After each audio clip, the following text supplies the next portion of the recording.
Welcome, everybody, to the Locker Room Rant. It's your boys, Tony, John, and Nico. And we are here after a crazy divisional round of NFL football. Um, as always, if you haven't subscribed yet, hit subscribe down below. Hit the bell for notifications so you can know when your boys are going live. It's we gotta just jump into it. Before we I'm jump, telling. Okay. before we jump into it, little news over the past day or two. You're a big Red Sox fan. The sole baseball Hall of Fame inductee was your boy Big Papi. Do you want to touch on that right now, or do you want to touch on that later, maybe? Look at him right now. Do you think he wants to touch on that right now? No. Looks pretty frozen. Dude, are you frozen? Either he's frozen or he's very sad. He was very sad. You look very sad in that freeze. I think I got too much stuff connected to my fucking internet.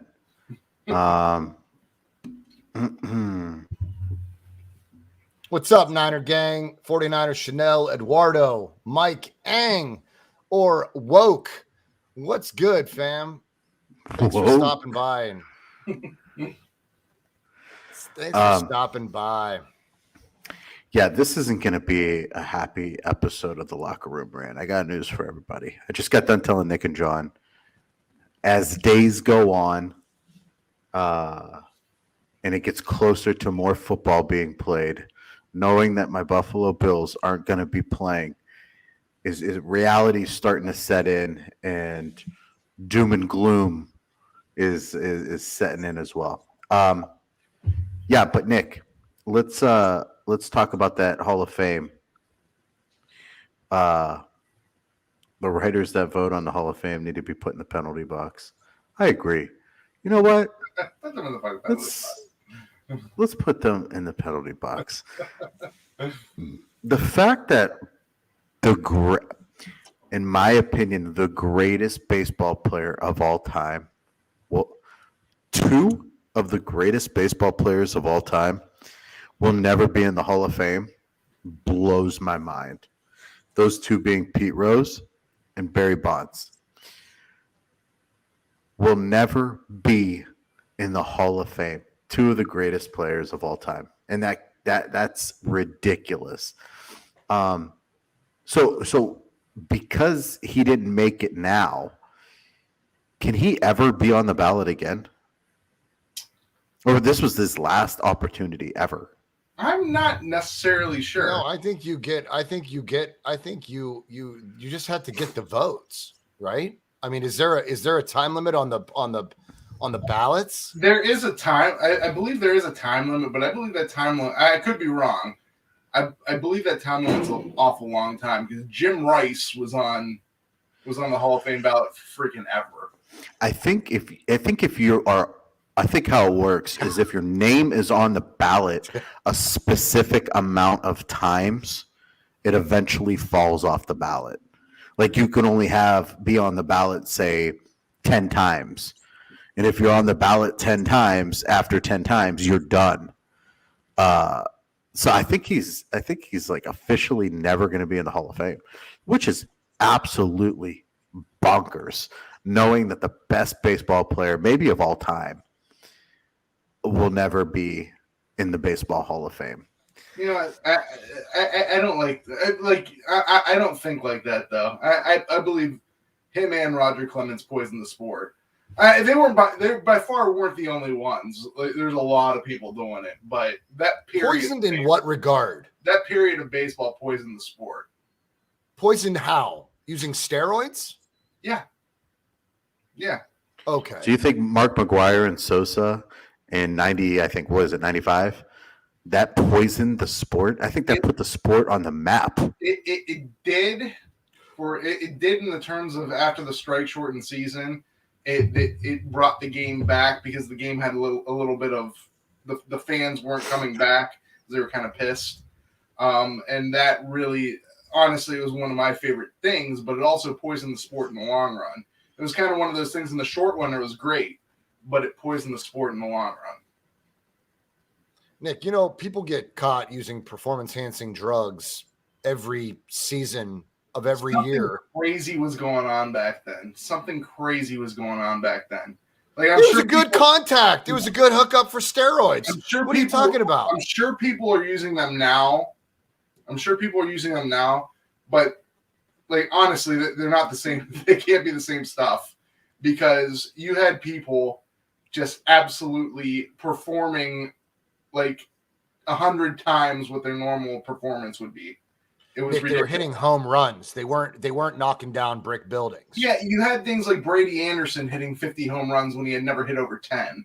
You had things like Rafael Palmeiro apparently was a contact hitter. Sammy Sosa was a contact hitter all through coming up in baseball, and all of a sudden they become some of the greatest home run hitters of all time. It really poisoned the sport for me. And like I said, I'm sure performance-enhancing drugs, they exist today, but they're not the same stuff. I don't know what they were using back then, but it obviously increased the performance. They took steroids away from baseball, and now I think give it about 20 more years, and I think baseball will completely be off the map. I know kids aren't interested in baseball. It's like old white dudes that like baseball. And when they go away, the sport will go away. No little kids. I think it's a generational sport. I think the best days of baseball fans are behind us. I love baseball. You love baseball. Nick doesn't so much love fucking baseball. I know more about baseball than you'll ever know. Well, you know what? I know a lot about trading cards, but that doesn't mean, I don't enjoy collecting them. I know more about trading cards than you'll ever know. I enjoy going to baseball games, Nick. You just told me the other night you have never bought a ticket to a sporting event. I've never bought a ticket doesn't mean I haven't gone. Nonetheless, I try to make it to as many games as I can a season.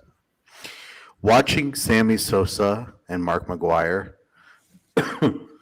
was probably the most fun year ever in baseball. Yeah, watching Barry Bonds hit bombs in that fucking park into the lake or whatever the fuck that body of water is was unbelievable. McCovey Cove, listen, just hitting bombs. Listen, it was unbelievable. When McGwire and Sosa were doing it, it was, we didn't really think of Sosa as a cheater back then.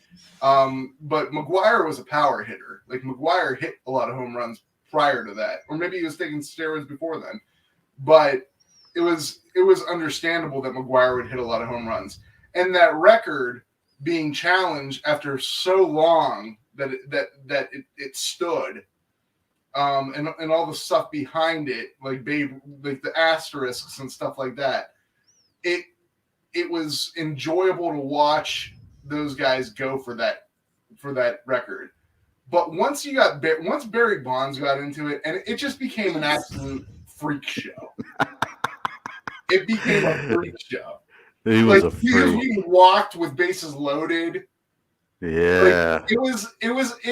I think it was statistically, him hitting a home run was actually greater than him getting like any other hit or an out.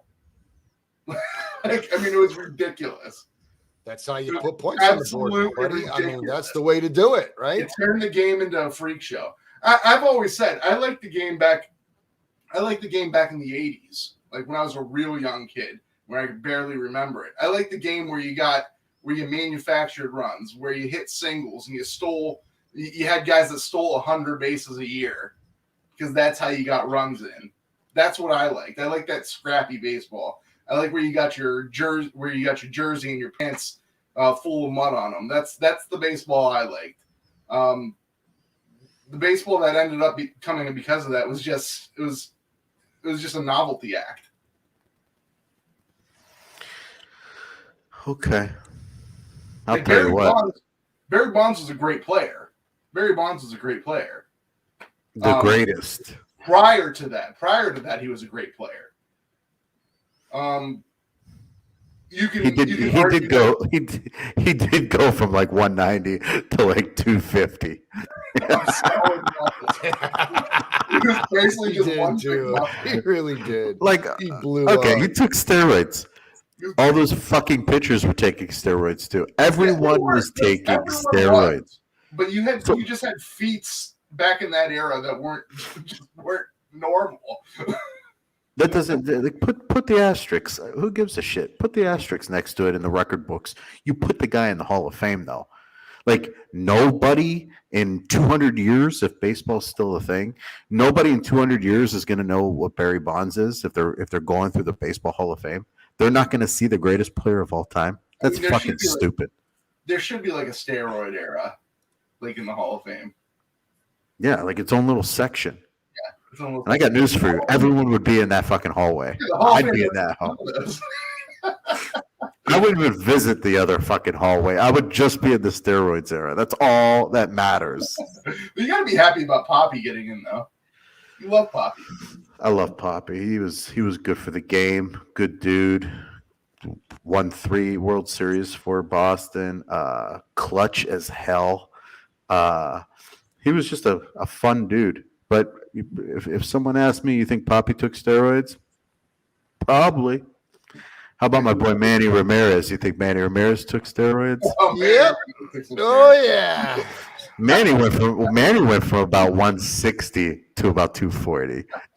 No, he went from about 160 to about 205. Papi was always a solid 270. Yeah, he went from 270 to 275.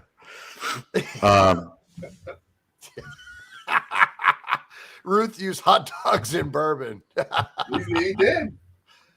All right, let's not delay this anymore. Let's just get into this shit. Let's rip off the Band-Aid, bro. Bengals versus Titans, 1916. Nick, what's up, Denise? Denise says, "What's up?" By the way, she's sorry for the Bills' loss. She was really hoping that they would win. She was so upset for Josh Allen. She was also heartbroken. Thank you, Denise. I appreciate it. Tony appreciates it too. He's down and out, man, today. But you know, I'm so happy that he wanted to do the show. It's kind of therapeutic, he said. So, thanks for stopping in and showing your support. We appreciate you, Denise. Thanks, Denise. Thank you, Denise. All right. I like I said, I like the Bengals in both these games. The Bengals had more talent in both these games. This is a pretty easy road for the Bengals, honestly. I know they had Derrick Henry back, the Titans, but being off for so long, he's not quite himself. But yeah, the Bengals did what they had to do to win. Burrow came clutch at the end, like a great quarterback. He's well on his way to being a great quarterback. And there's not much more I can say about it. I don't think they're going to win the next game. I think this is where the road ends. So road ends, Nick says. I guess I'd like to take this time to say, when I was sending you guys the link through the email, I saw an email that was sent to us saying that our last show where we did the jersey giveaway was copyrighted in countries other than America. So if you were watching in El Salvador, worldwide international, baby. Prestige worldwide. We are breaking. We're breaking treaties. We are just making a mess globally.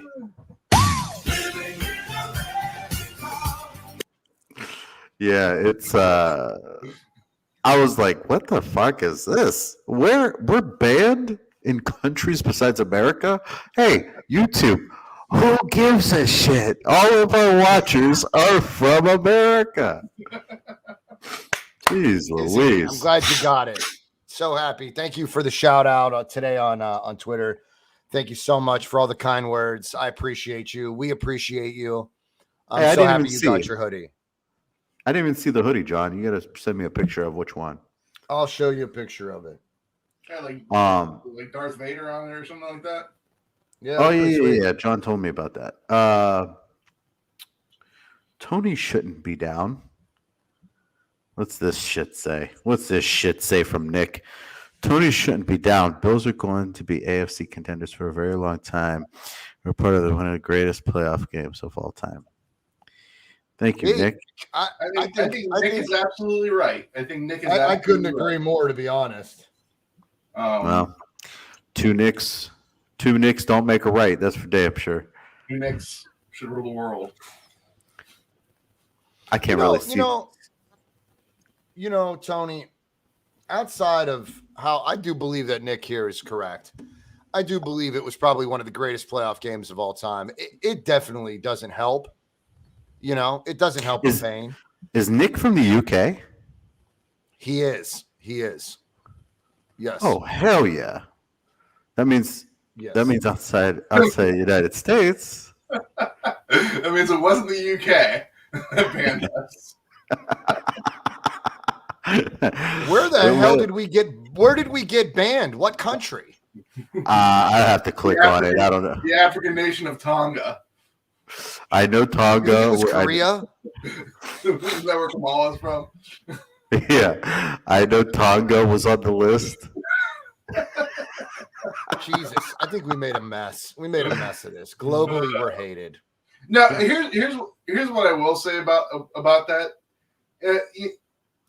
We're not even on it yet. We're not on it yet. John, talk about. I'll save it. We'll keep talking about the Bengals Titans. No, John, Okay. talk about the Bengals.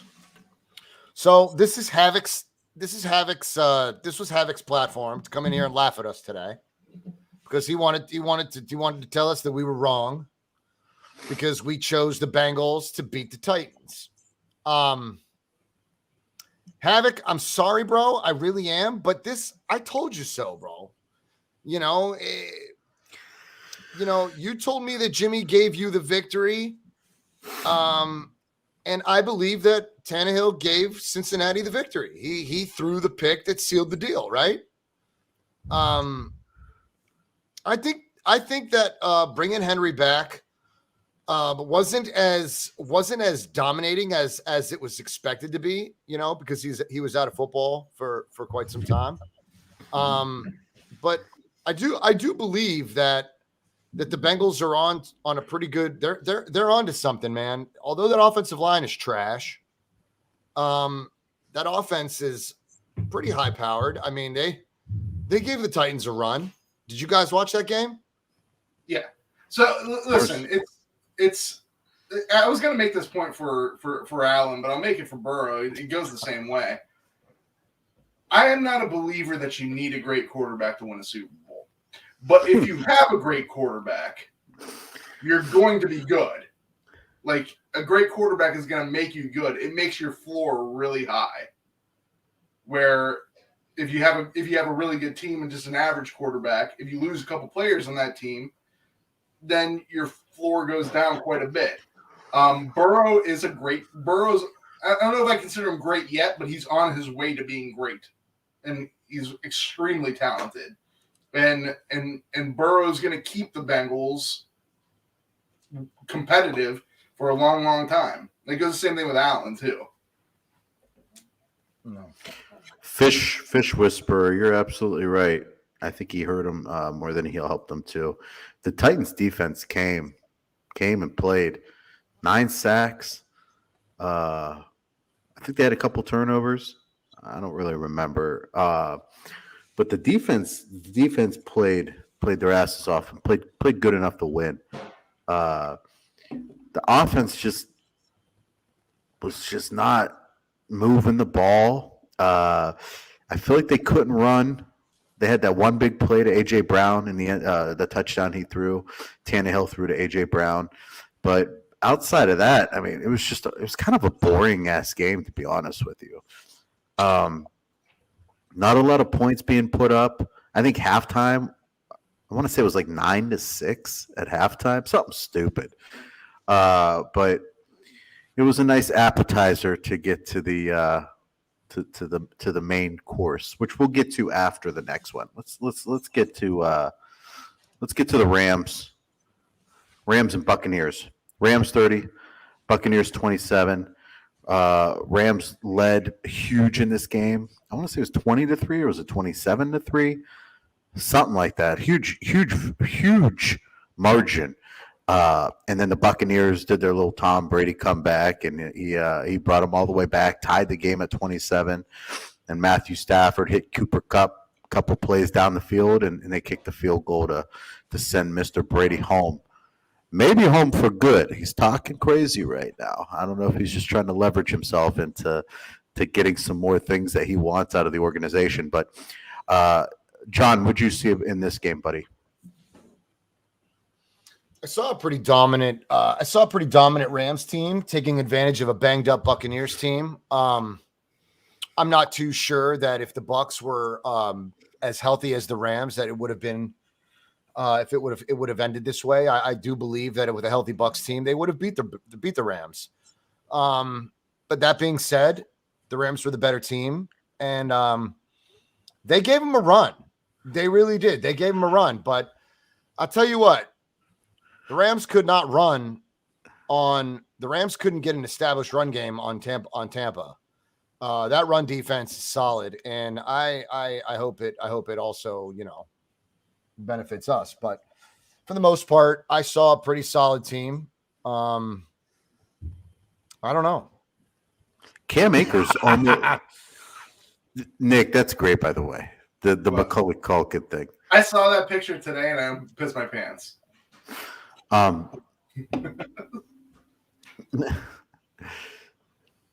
will say Cam Akers almost single-handedly gave that fucking game away to the Buccaneers. He fumbled on like the 1 yard line when he was going in for a touchdown. And then he fumbled with like 3 minutes left in the game to give the Buccaneers the ball back. They maybe just need to sit his ass and put Michelle in there and let him go. He does look like Macaulay Culkin, though. Nick, what'd you see out of this game? Oh, boy. Nine fuck. Here's Havoc.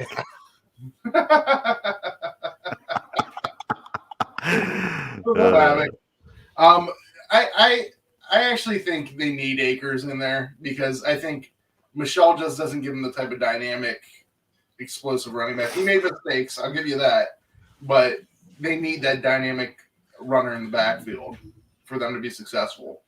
I am actually in agreement with John. The Bucs were banged up. I don't think they win that. I don't think the Rams win that game if the Bucs are even close to full capacity. So I don't even think Fournette was 60% in that game. Maybe 60% in that game. He had a good game.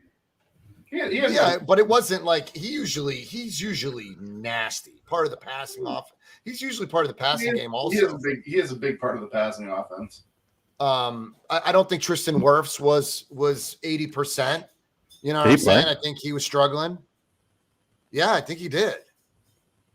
Oh, I thought he Wirfs did. I think Wirfs did play. I just don't think that he was 100, not even close to 80%. They got to Tom. Tom took some hits. Von Miller hit him good.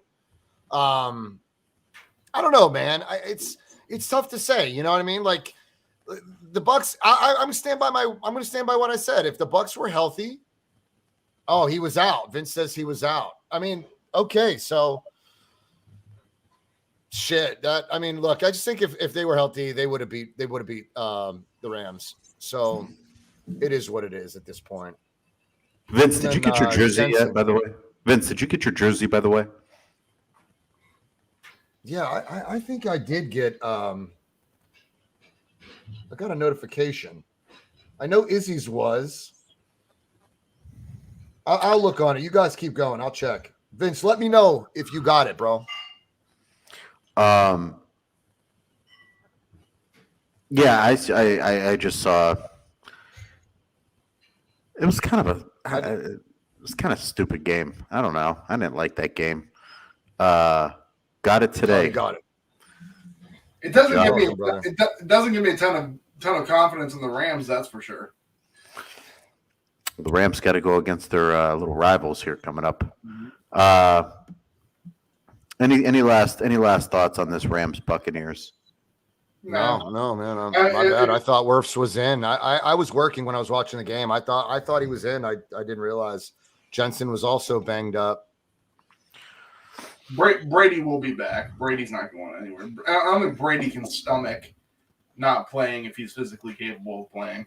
I don't think his wife can stomach seeing him take hits, though. I think he said, he needs to be a better husband. He needs to be the husband that he needs to be for his wife. And he also needs to be the father for his children. I don't think he's going to be much of either if he's fucking crippled. You know what I'm saying? Like, the guy is pushing 50 here, We were we were sophomores in high school when we got drafted. You guys realize that? We were sophomores in high school. Yeah, we weren't when he was drafted. 99? 2000? What's that? I mean, were we sophomores or juniors?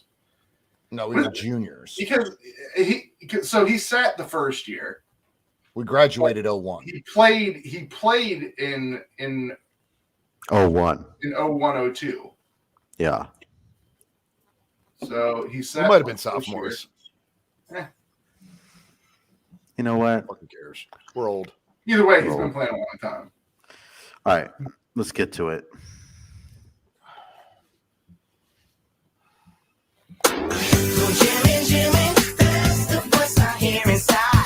That's funny there, whoa.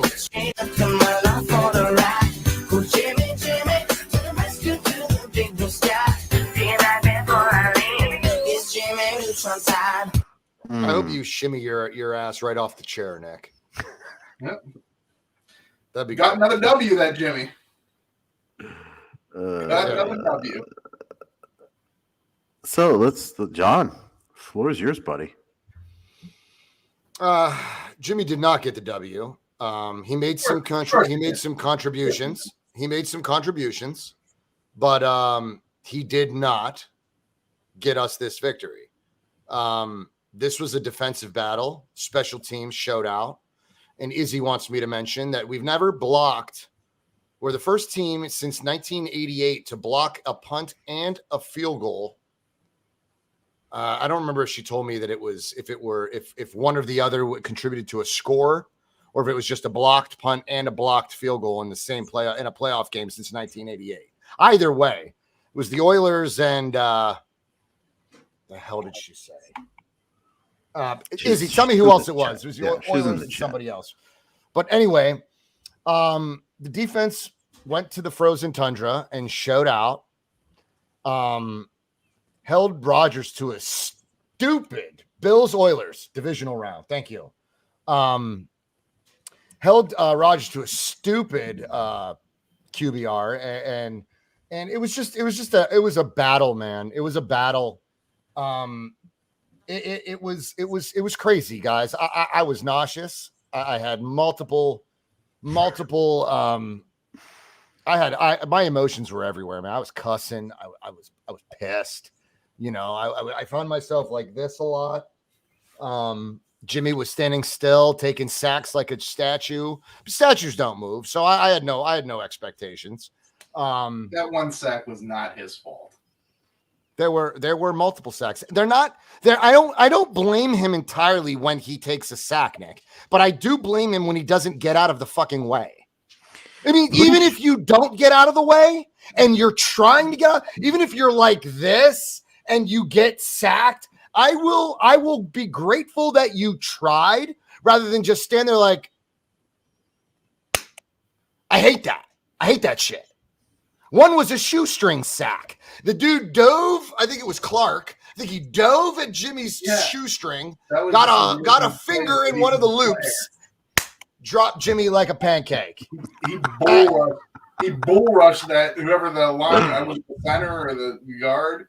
He bull rushed whoever that was and just tossed him over like a pancake. It was a headache, to say the least. It gave me a headache. John, who did you blame when Kittle took one off the face mask? The ball went right through his hands. It hit him in the face. Blamed Kittle. I blamed everybody for their drops because no one on this team is above criticism. Not one. Not a soul. And that's and there were drops, okay? And I believe that a lot of it was just getting adjusted to the cold. Maybe the ball was just rock hard, maybe they just needed to settle in and calm their nerves. But I held them accountable. I was pissed. Tom Compton was trash. When they scored, when Green Bay scored their first touchdown. That dove at him. Okay. When Green Bay scored their first touchdown, I think it was the big running back. What's his name? Dylan. When he scored his touchdown and the 49ers had the ball, whatever, something happened. The Packers got the ball back and they were driving.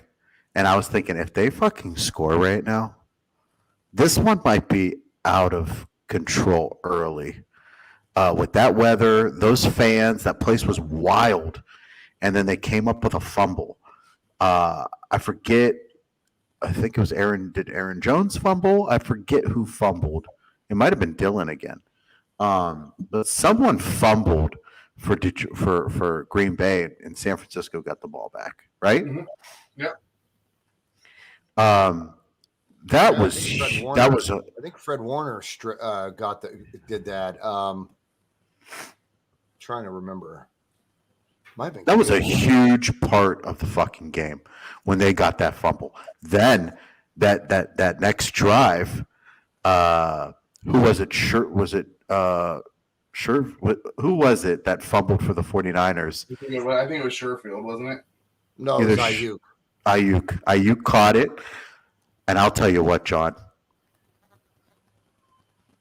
I love you, buddy. I love everyone in the chat. I love all our 49ers people. That was a fucking fumble. That was a fun. I had no clue how they reviewed that and didn't rule that a fumble. I don't know either. That was... He had possession, made a football move, took 2 steps. It looked like he went to switch the ball. It didn't look like he did not have control of it. It looked like he went to switch the ball on the other hand. Either way, that was early in the game, though. It was early. It shouldn't have been a giant controversial call. And you should be able to. It wasn't like it happened at the end of the game. He didn't take enough steps. They're saying. I was glad that it was. I was glad that it was overturned. Okay, we got it back, but we didn't do anything with it. And when Jimmy was driving down the field to get us in the red zone, he threw a pick. He threw a pick in the red zone that he forced down the sideline. That was trash. It was short. It was underthrown, and it was just forced. Dramatic of John's tweets.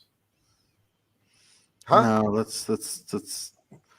No, save it. It's not a big deal. These people follow me. They saw my tweets. Everybody knows what I was saying. Everyone I was saying them out loud. There's about 3 different times he called for Trey Lance to come in the game. No, there wasn't. At least 2. I literally. There might have been 1 or 2, but I wasn't asking for him to be benched. I wanted him sprinkled in. I still want him sprinkled in. I still believe that Shanahan should have sprinkled him in. I felt we were desperate. At times, I felt that this team was desperate. Jimmy was doing absolutely fucking nothing. We scored not one offensive touchdown. Jimmy's a cudgel that's going to keep pounding you and pounding you and pounding you and keep coming at you till he wins. Good, yeah, he should. Till you succumb to Jimmy. When that ball, I'm never going to succumb to Jimmy. You should go the fuck to the penalty box for your bullshit. No, I'm talking about the other team. That's why Jimmy always comes out on top, because he's persistent. He has a short memory. He might make a mistake, but he'll come back at you, and he'll come back at you, and he'll come back at you. And yes, the defense might help him out. But that's in true. the end, that's fair. It's going to be Jimmy leading you down the field, and it's going to be you winning basically on how Jimmy leads you down the field. He's not going to make mistakes when it comes crunch time. He's going to be efficient, he's going to be effective, and he's going to lead you down that field, and you're going to get that win because Jimmy Garoppolo is leading your team. I'll tell you what, John, when they blocked that punt, did that ball seem like it was in the air forever? I saw it happen, and I'm like, where the fuck did it go? Where the fuck did it go? paying attention. And then it fell, and I'm like, where is it? And I saw it drop, but I couldn't find it. I was spilling my beer. I was a paranoid mess. But I saw it. I saw Hufanga grab it. I saw him take it in for the touchdown, and it was like a million. It was like 1,000,000 pounds off my shoulders. I was so grateful, right? That was sick. I was so happy. Jordan Willis got up there, man. He did his thing. It was fantastic. Really, Jordan Willis made the block so that Jimmy Ward could get up there and make that block.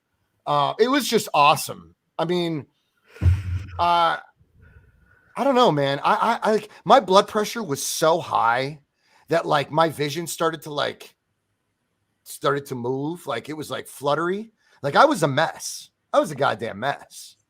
But I mean, at the end of the day, we did something that a team hadn't done since 1988.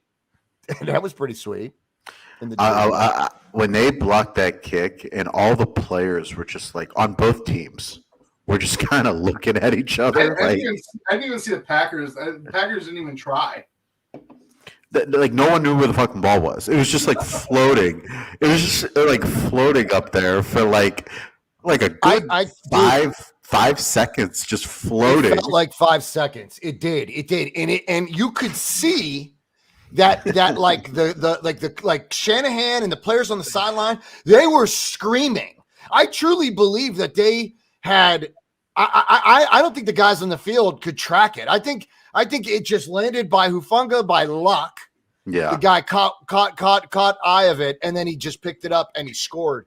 But I mean, I think they lost. I don't think they could find it either. I think everybody was kind of, they knew it got blocked, but nobody could find it. Then Hufanga, like I feel like whoever was next to him, I was like, what the fuck is this guy like all on him for? Like it looked like their feet were about to get tangled up. Yes, it looked like they were going to get tangled up.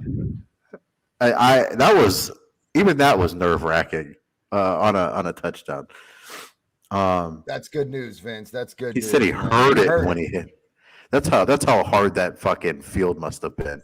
He heard the ball thump. It was inclement weather.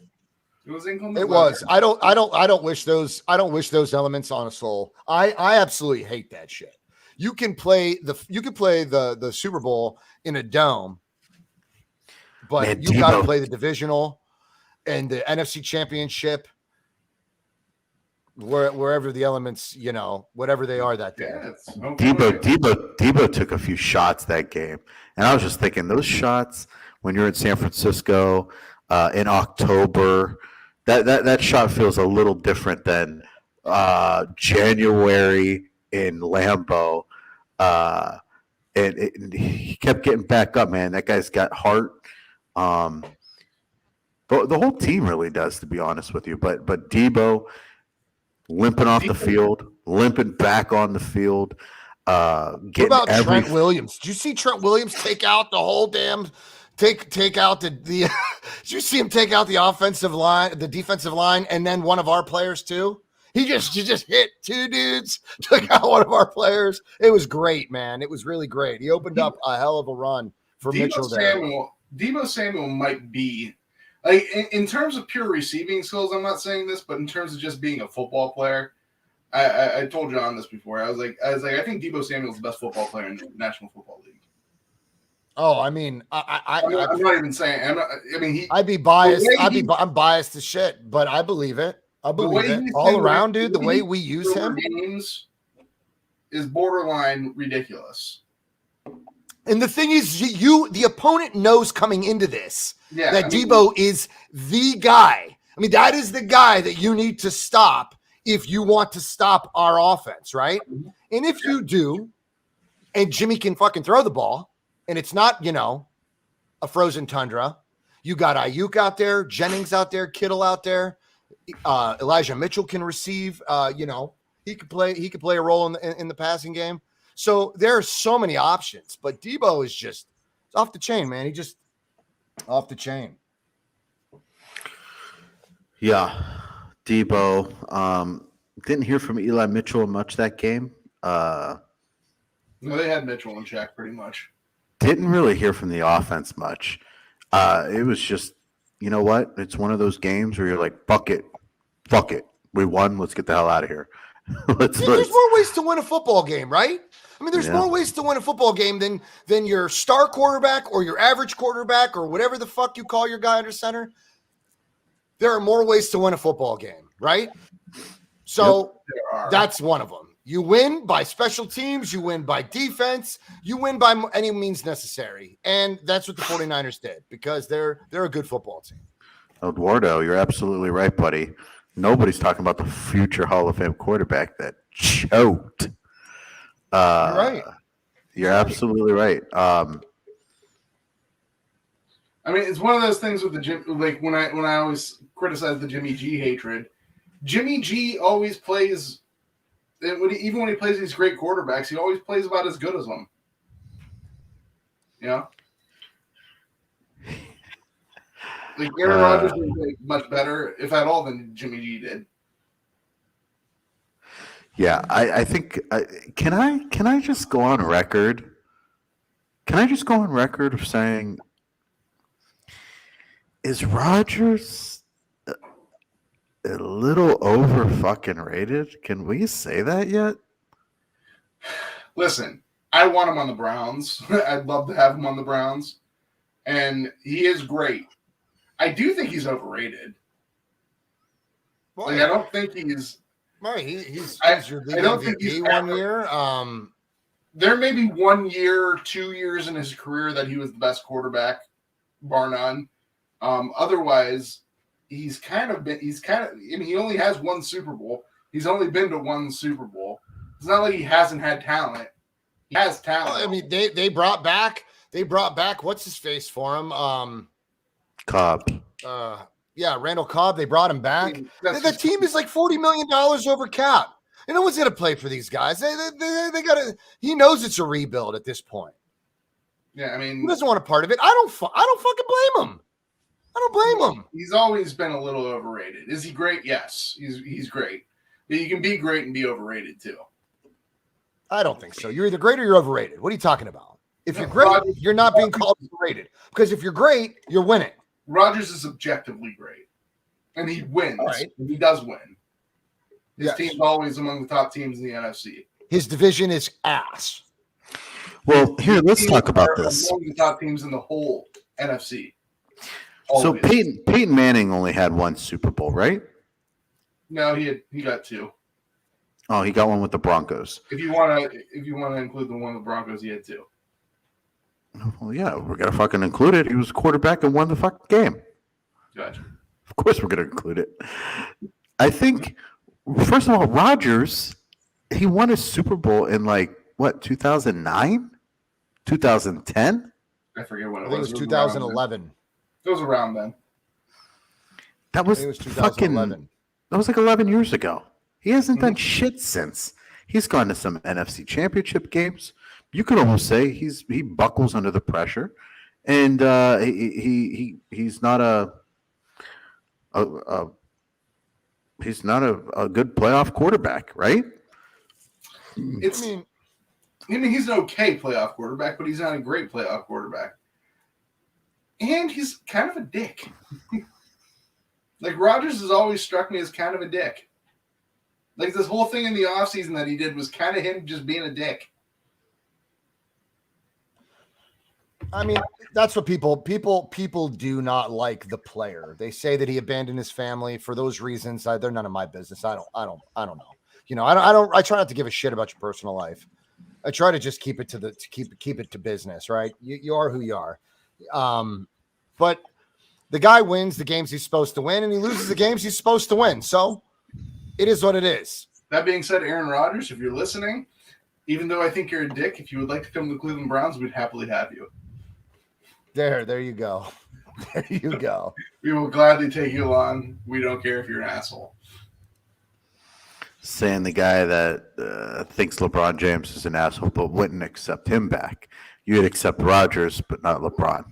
Well, Aaron Rodgers has never done it. That's a fucking great point. You fucking hypocrite. Aaron Rodgers has never personally done anything or spit on me. LeBron James did.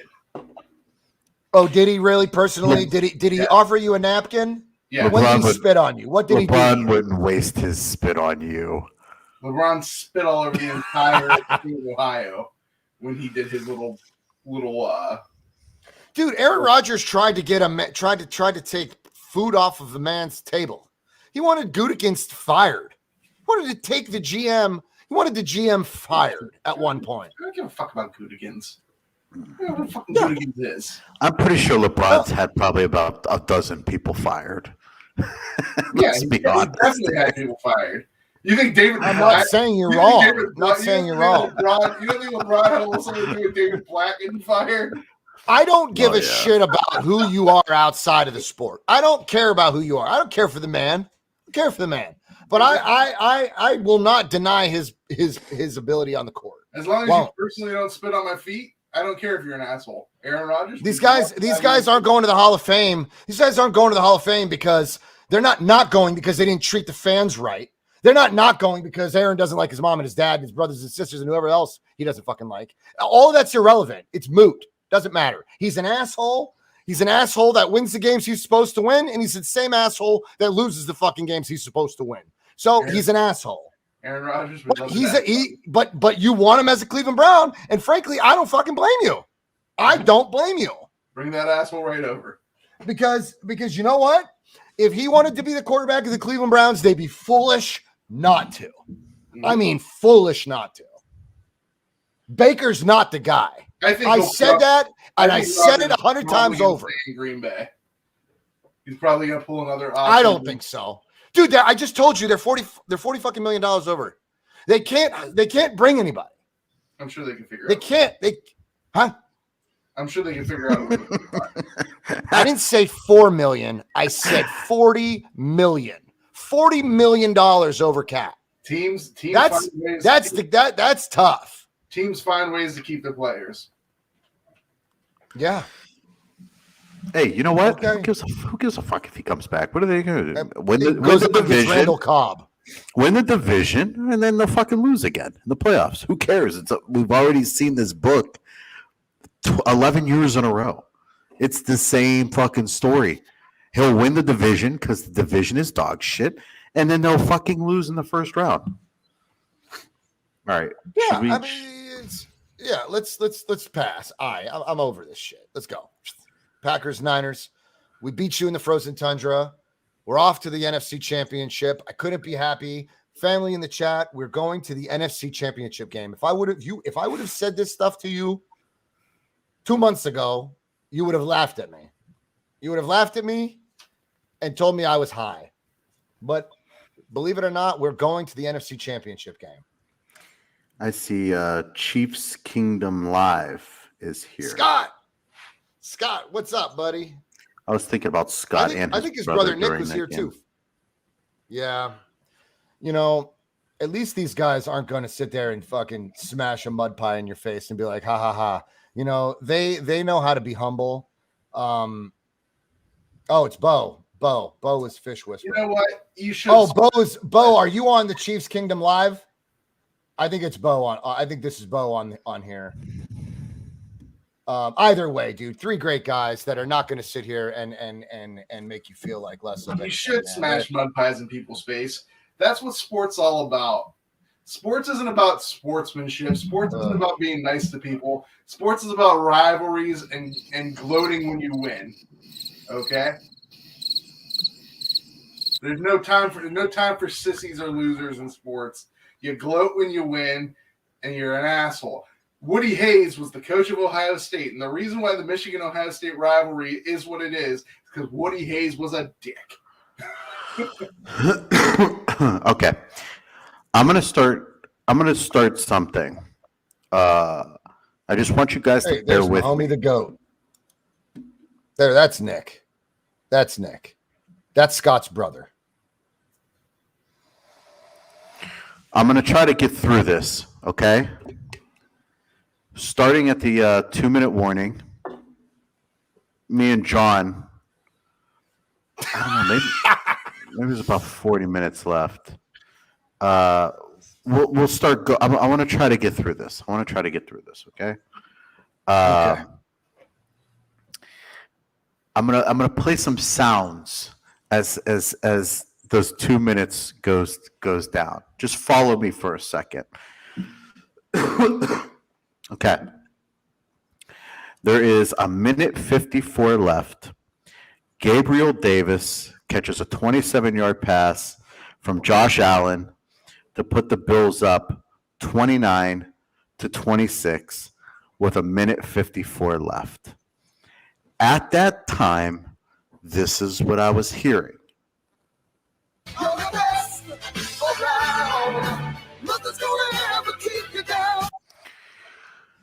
That's what was going through my head. It's Josh Allen.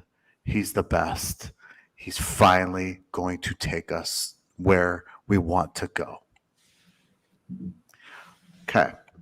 Then I think I sent a text to John saying, OMG, OMG, fuck yeah. And he said, OMG back. I can't believe this. This is awesome. Congrats, bro. I said, might have left him too much time. Okay. Little did you know. So the Chiefs get the ball back. And then Patrick Mahomes hits Tyreek Hill for a 64-yard touchdown. And as he was running, I literally was hearing this sound.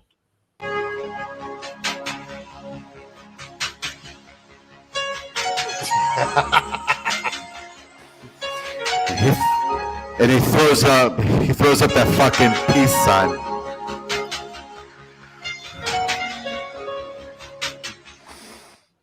He throws up that fucking peace sign. And all I wanted to do was fucking murder that guy. Dude, we were like, oh my God. I was like, no, holy shit. And I dropped my phone. It was just, God damn it. So at that point, I was thinking, all right, Mr. Mahomes, this is the sound I have for you.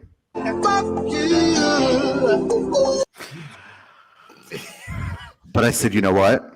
We have a minute left. Let's get the ball. And I told you. I said, Tony, plenty of time. But plenty of time. We were down by 4. If we just needed a field goal, I would have been cool with it. I was still stressed the fuck out. I didn't know what the hell was going on with life. I was questioning life at that point. Then we drive down the field, 19-yard pass with 13 seconds left. Josh Allen to Mr. Gabriel Davis once again. And at that point, I was on top of the world. And the sound I have for that feeling, King Kong ain't got shit on me. That's how I felt. Like, fuck everybody. Fuck you, Mahomes. Fuck you, Tyreek Hill. Fuck you, Kelsey. Fuck you, Honey Badger that's watching from the locker room. Fuck everybody. My team is on top. We slayed the dragon. But then I looked over at the clock, and I think I texted you, John. I said, You go, I think this is too much fucking time. I need to step outside. I can't watch the rest of this. You go, I go, Tony, it's 13 seconds. It's going to be all right. I believe in Leslie Frazier. It's going to be okay. Everything's going to be okay. This is the number 1 defense in football. Next thing you know, Tony's like, John, 13 fucking seconds is too much. This is too much time. Too much time. Couple of tosses down the middle. Next thing you know, they're in field goal range.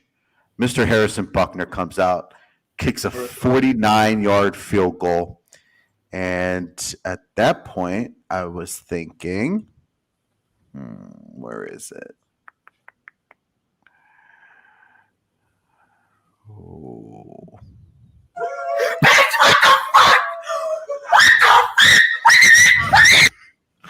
That's literally what was going through my head. Like, my kid was sleeping. And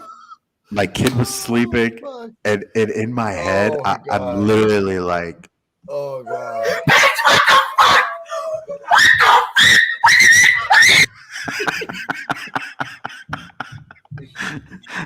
Uh, Oh, and then God. and then they're Oh, walking. God. That it's overtime, and they're walking out to the coin toss. Now I know whoever wins this coin toss, the game will be over, and that team will win. And I'm watching these guys walk out to the middle of the field, and as I'm watching, I got this sound going on.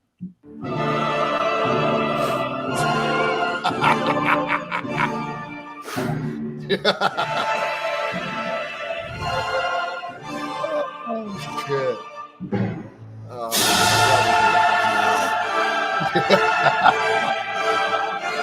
oh, man. And I got it on mute because the baby's sleeping. And the coin toss goes, and I forget who it was from the Chiefs. It was either Mahomes or Kelsey, one of those two dickwads. And I see them go like this, and I lose my fucking mind. Like I know what's gonna happen. They're just gonna march right down. Like whoever got the ball was gonna fucking win. The defenses could not stop each other. They could not stop those offenses. Those quarterbacks were in the zone like I've never seen quarterbacks in the zone before. If they touched the ball, they were going to score. That's all there is to it. So, Mr. Mahomes gets the ball, drives down the field, hits Kelsey for that fucking touchdown. And then we just had this. I was sitting there in silence in the dark. I know which one's coming. Actually, that wasn't what I thought it was going to be.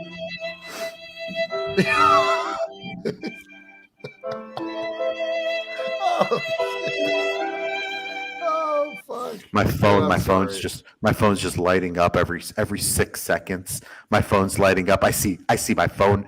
I see my phone vibrating. I see the fucking name Nick pop up. I'm like, yeah, ain't talking to this motherfucker right now. Dude, did I text you? I don't even think. I think I went zero dark, bro. I just went radio silent. There was nothing to say. Can I tell you? Dude, I just slid down the kitchen chair, dude. I just slid onto the floor. I'm like, oh my God, just a shank to the chest. I'm like, oh my God, bro. That was terrible. What the fuck was Leslie Frazier thinking? I kept screaming that. I actually started running around the house, cussing out Leslie Frazier. I was just cussing him out. He really was. It wasn't his fault. It wasn't. No. It wasn't his fault. Those two guys. It was whoever fucking touched the ball last. It was whoever touched the ball last was going to win that game. It was incredible. I don't know. It's not for me to say it's the greatest game of all time. A lot of people are saying it's the greatest game of all time. I can't say that. What I can say, by far, the greatest 2 fucking minutes of any game of all time. Oh, dude, without a doubt. That was the problem. People were saying that was the greatest football game of their time. People hadn't seen a game like that before. There is no one saw two elite quarterbacks exchanging. It was just amazing. Like that's how you know that if your quarterback isn't Josh Allen and your quarterback isn't Patrick Mahomes, you don't have a fucking elite quarterback. Period. There is one slight thing that they did that they didn't do that they could have done in those 13 seconds. That it may have made a difference, it may not have made a difference, who knows. They for some reason they rushed 4. They could have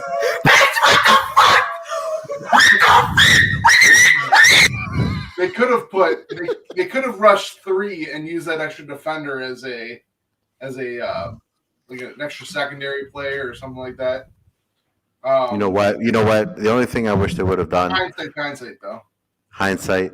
The only thing I wish they would have done is squib kicked it to take a few more seconds off the clock. It probably would have taken say it only took 4 more seconds off the clock. That's still 4 less seconds. You have that dickhead on the field with Tyreek Hill. It's still 4 less seconds that you would have given them. Nonetheless, I tip my hat to Mr. Mahomes. I tip my hat to the entire Chiefs organization. I tip my hat to our Chiefs friends that we have here in the chat. It was the better team won. Fuck it. I'm man enough to say that, but I'm also man enough to say I am really fucking cheering against them going forward. I'm cheering for the 49ers. They are now my playoff team. My team's out, and I am now a 49ers fan, and I want 49ers versus the Chiefs. I want 49ers revenge against Mahomes. I want Jimmy Garoppolo to get his revenge against the Chiefs. And I am now 100% all in on these 49ers. If you think that Jimmy G is going to get into a shootout with Patrick Mahomes like that, I will sell everything I own. He's not getting it. Hell, there's not. Number 10 is never going to rifle passes 35 yards into the end zone in a window this big. We just don't have that. What we do have is a defense. Now, here's the thing about the Chiefs fans in the chat, the 49ers fans in the chat, a Bills fan on the panel, and any other Bills fan that may be watching from afar. I'm going to tell you this right now. The three of us know what it's like to get your dick kicked in. That's very right. That's very right, my homie. We have all gotten our dicks kicked in either by Patrick Mahomes, Tom Brady, or Ben Roethlisberger. Yeah. No, I mean, I got my dick kicked in by Patrick Mahomes. Mahomes got his dick kicked in by Brady. You got your dick kicked in by Mahomes. It's just, bro, here's the thing. It's elite quarterbacks. That's what's happening here. You need an elite quarterback to get into a shootout like that, especially if it's a divisional, if it's a fucking NFC game. I mean, you need to have an elite quarterback to get it done. That's my thing. I just believe that elite quarterbacks are the difference maker. Tony, your team is in good hands for the future. That's a fact, bro. No one can deny that. The Bills are going to be just fine. They're going to get their chance. Look at how good. Look at what 1 year. Look at that 1 year that they had to stand there and watch them celebrate. All right. Look at what Josh Allen. This is 2 years in a row. And that other guy that just won, he ain't fucking going anywhere. We gotta get past him every single year. That's terrible fucking news. But your quarterback got better. He got better, dude. He's gotten better with every dude. You listen, next year, this matchup, this AFC matchup, bro, it's gonna be lights out. The only thing that you get, what's his face back? Tre'Davious, you get him back. And you may need to get some better linebackers, bro. But outside of that, Leslie Frazier ain't going nowhere. That dude kept your defense at the top. I just don't know, like the whole offseason, they built that entire defense and that entire team really to beat Patrick Mahomes. They built that whole team, the pass rushers, the draft picks, everything to beat Patrick Mahomes. They did a fucking phenomenal job. They were right there, bro. Came down to 13 seconds and a coin flip. I mean, shit. You know what really pisses me off is that motherfucker when they kept showing Mahomes on the sidelines, like just sitting there. It was like he was out he was like he went to a cup of coffee with his friends. He was just like chilling. Like I don't care. I don't care what happens on the field right now. I'm gonna win this fucking game. I got news for everybody. He's got it. Leave me 1 second and watch what the fuck I do. And he just grabs his fucking helmet and he's got that little tail. He's got like a tail thing going. Go rat tail. I fucking hate that. And he grabs his little helmet, he goes onto the field, and he just shits on you and all of your hopes and dreams. Like there's like grown-ass men crying. 13 seconds. You're not supposed to lose that. You're not supposed to lose that. And he just goes out there and says, you're gonna lose it. I don't know what you're supposed to do. You're gonna lose it. Oh my God. Can I tell you what song I thought you were gonna pick at the end? What's that? That's me in the corner. That's me in the spot. That's the song I thought you were going with. Yeah, that's copyright, buddy. It was a great game, man. And I want anyway, people. but it was a great game. I want people to see this show in some Bob way. I would like to know, if we dig into this, can we find out what country we're banned in? I really need to know. You should. I really need to know how we got banned in another country. To be honest, it says your video has been blocked in some countries. Unbelievable. It had to be my Korean remark. What did I say? Wasn't I accusing Nick of speaking Korean? I never said anything bad. I don't think you said anything slanderous towards Koreans, but now we know your true intentions, John. How about this, guys? Oh, shut up. That's bullshit. I have no intentions. I just asked if you're speaking Korean because half the time you ramble on and on and on, and I don't even understand what the fuck you're talking about. You're very anti-Korean. We all know it. Guys, That's I'm ready to get. You're full of shit. I'm ready to get right now, and we got copyrighted for Black Betty. You remember when I played Black Betty? Black Betty. I knew that was coming. And Ram Jam's not making a lot of money elsewhere, Tony. and the country that blocked us is New Zealand. New Zealand. New Zealand?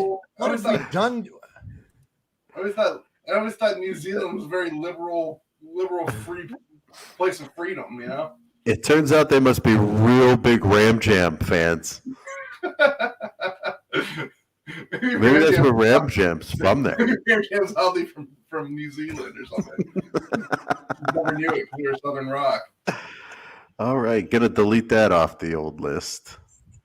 Yeah, so that's it, fellas. Mr. Mahomes. There it is. Beats said it could have been blocked for language. Some countries are very strict. That's probably on me. You're getting it right. That's me. That's my fault. Man, New Zealand. Did you badmouth the Lord of the Rings? That's so funny. Tony, this one's for you. That brutal. Never lost setting your team back next year. Here's the thing. We lost to those fuckers last year. I mean, to be honest with you, I think yes. I think the answer is yes. No. I do think this is going to set them back. I mean, you go out to the same team and you go out in the fashion that you just went out. It's hard to if you ask me, I think it's going to be hard to motivate those guys the next time in which they will have to play this Kansas City team. This will be a matchup in next year's playoffs as well at some point. And when they do match up, this is going to be that was a mental blow. That team took a mental. Josh Allen took a mental blow. Did you see those guys? Diggs took a mental. I don't think so. Stephon Diggs had 7 yards. Did you guys see them? Did you guys see? Did you see Josh Allen like on the sidelines after the game ended? And then not only did the game have to end, they had to review the last play. Like it was a touchdown. Okay, everyone's seen it, but then they had to review it to give me like that little glimpse of hope. Oh man.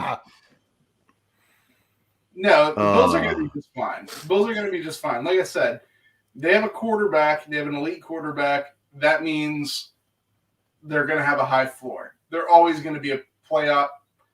They're always going to be a borderline playoff team. And they're usually going to be in a team that's going to compete for the right to go to the Super Bowl. Yeah, I got to tell you, Izzy, would I want a Devontae Adams? Absolutely. Yeah, I would love a Devontae Adams. To be honest, though, I don't know how Green Bay is going to pay him. I really don't. They're fucking. I think they're sinking. Devontae's gone, especially if Aaron Rodgers leaves. He's gone. I don't know where the hell he's going. I don't see it being Buffalo. I don't really think Buffalo.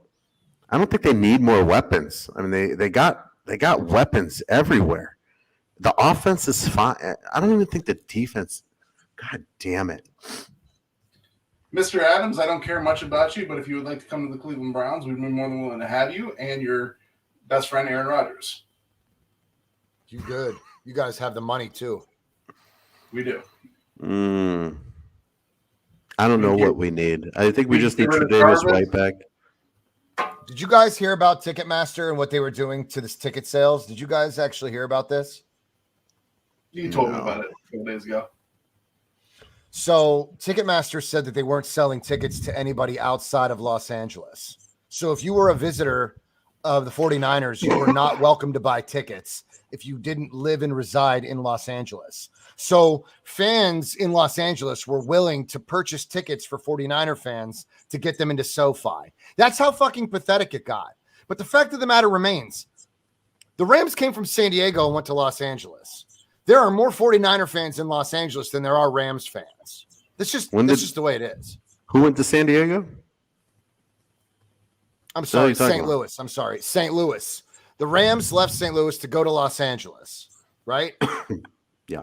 I think that the reason why you see a sea of red inside a SoFi Stadium every time we play them there is because there are a ton of 49ers that either reside in and around Los Angeles or just travel from other parts of California and go to the game.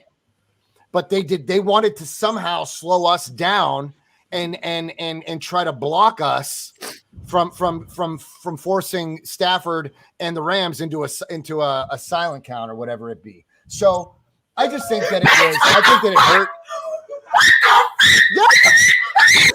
Yeah, that was me. That was Izzy when she heard the news. Are you kidding me?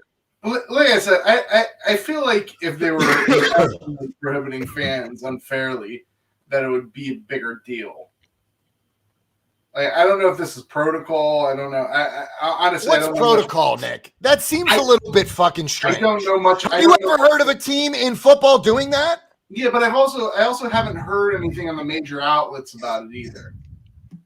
And I feel like if the Rams were intentionally prohibiting 49ers fans from coming to their games in an unfair fashion, that it would be a bigger story. I'm pretty sure it was a pretty big story.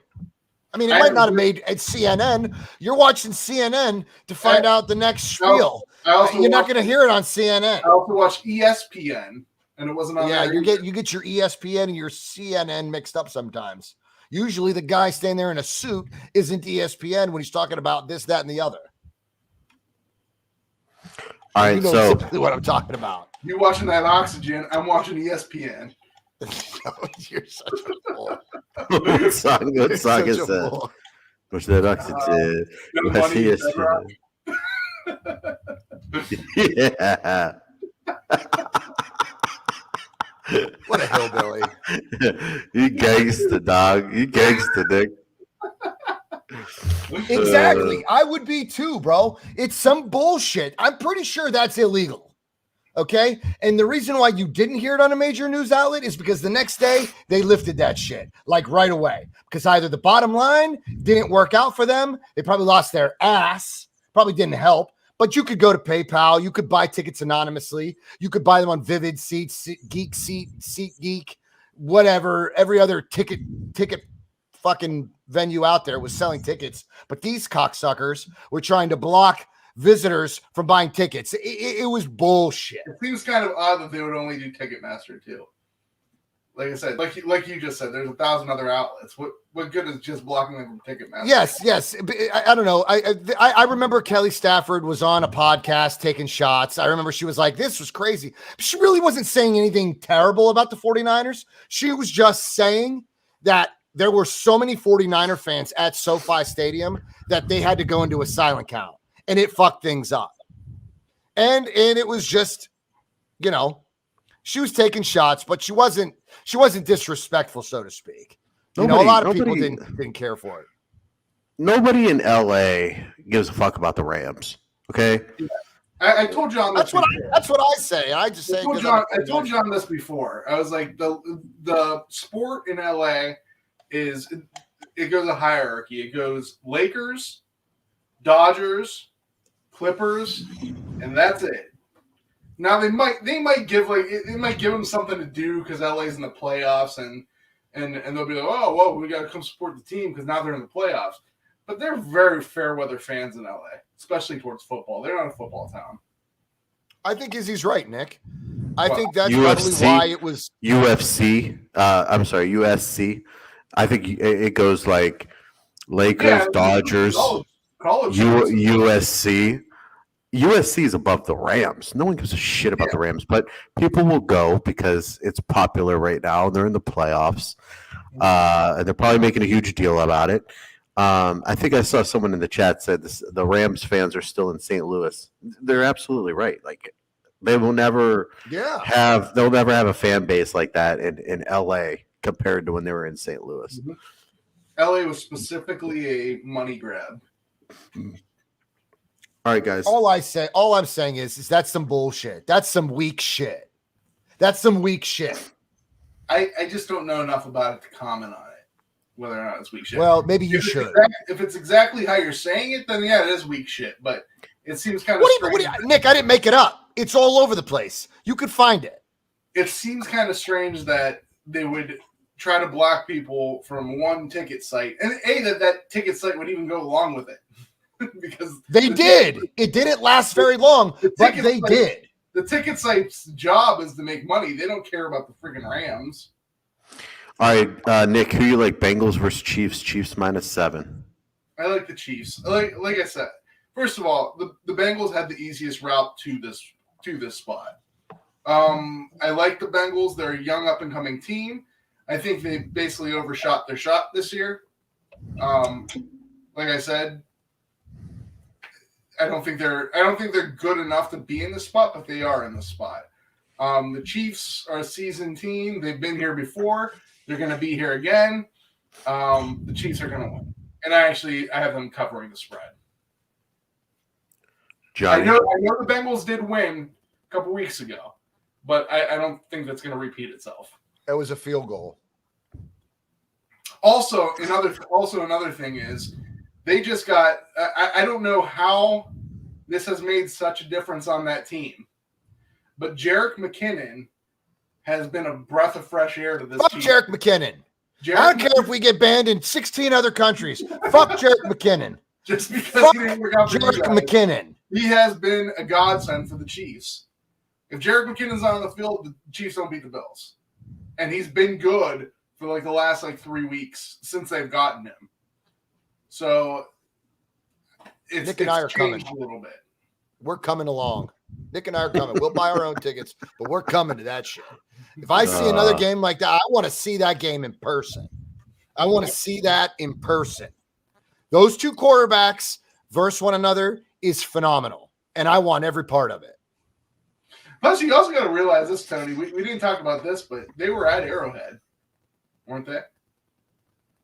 Yes. So, I mean, take home field advantage. Maybe they're not able to come back. Home field advantage had nothing to do with that, dude. The Bills came to play that day, bro. Home field advantage. There were a ton of fans screaming. That place was packed. But the Bills put up a fucking show. Either way. Remember, this came down to a coin flip and a few plays, Nick. Either way, I think bro, you can't that was just an extraordinary football game. It's fucked up when you look at the teams that are left, and I'm not trying to shit on any of the teams that are left, but you're like, my team could fucking beat them. Mm-hmm. They just can't beat one. They just can't beat one of those. I bet you thought one singular person. I bet there's probably two times during that game that you thought you were going to go to the Super Bowl. I told Christina, I was like, you want to go to Buffalo and just tailgate next week? She was like, we'll talk about it tomorrow. And I'm like, okay. And then the game ended. I was like,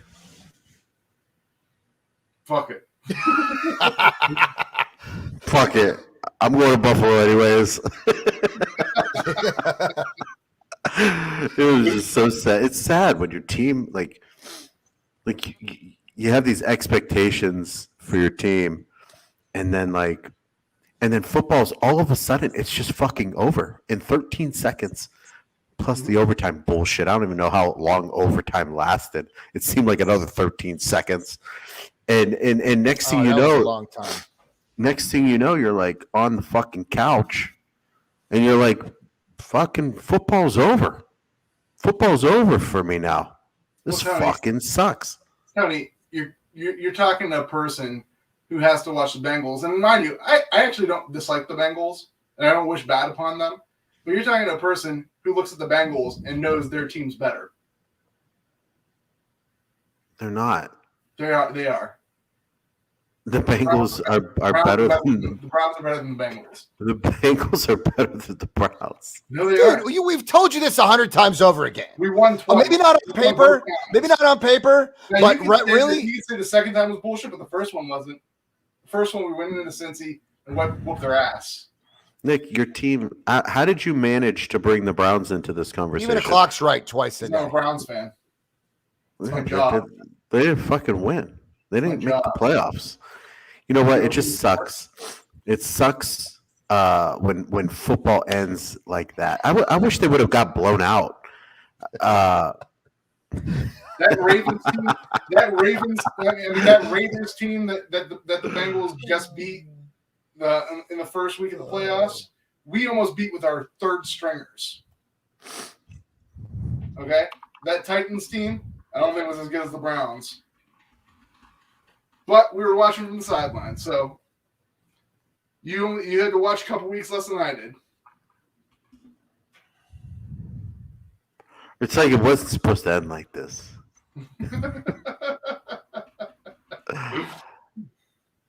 It wasn't supposed to end like this. It was, Tony, it was something that like you just had fans of different fan bases rooting for there were teams that wanted the Chiefs to win. There were fans of other teams that wanted the Bills to win. I can verify that 49er fans, there wasn't a singular 49er fan that was rooting for Kansas City, that were rooting for Buffalo, right? It's crazy at like how fans from different fan bases rally behind a different team. It's awesome. It's football, and it's why I love the sport so much. It's incredible. But look, for me, I'm looking at it two ways. I'm bitter. So I want, you're gonna that jersey is gonna have relevance for years to come. Years to come. You're not gonna have to worry about flipping that thing next year. But I want a 49ers Kansas City recap, right? I want to go back. I want to play Kansas City. I'm scared. I want to play the Bengals because I think we can fucking whoop the shit out of the Bengals. But if I'm going to win the Super Bowl, I want the best. I want my shot at the best. I want to do it again. I want to go back to that. Do it again. As he said, show it with pride. Show it with pride, Mr. Allen. Just hide behind it. Just hide behind us. He's crying behind that right now, is he? He's bawling. He's brokenhearted behind that. Fucker. We're having our annual Super Bowl party what's up, over Jerry? here. Good to see you, buddy. Anyways, fuck it. And now I just gotta wait. I gotta wait. What is it? 9 months before I could. Goes quick. It goes quick. You know what's funny, John?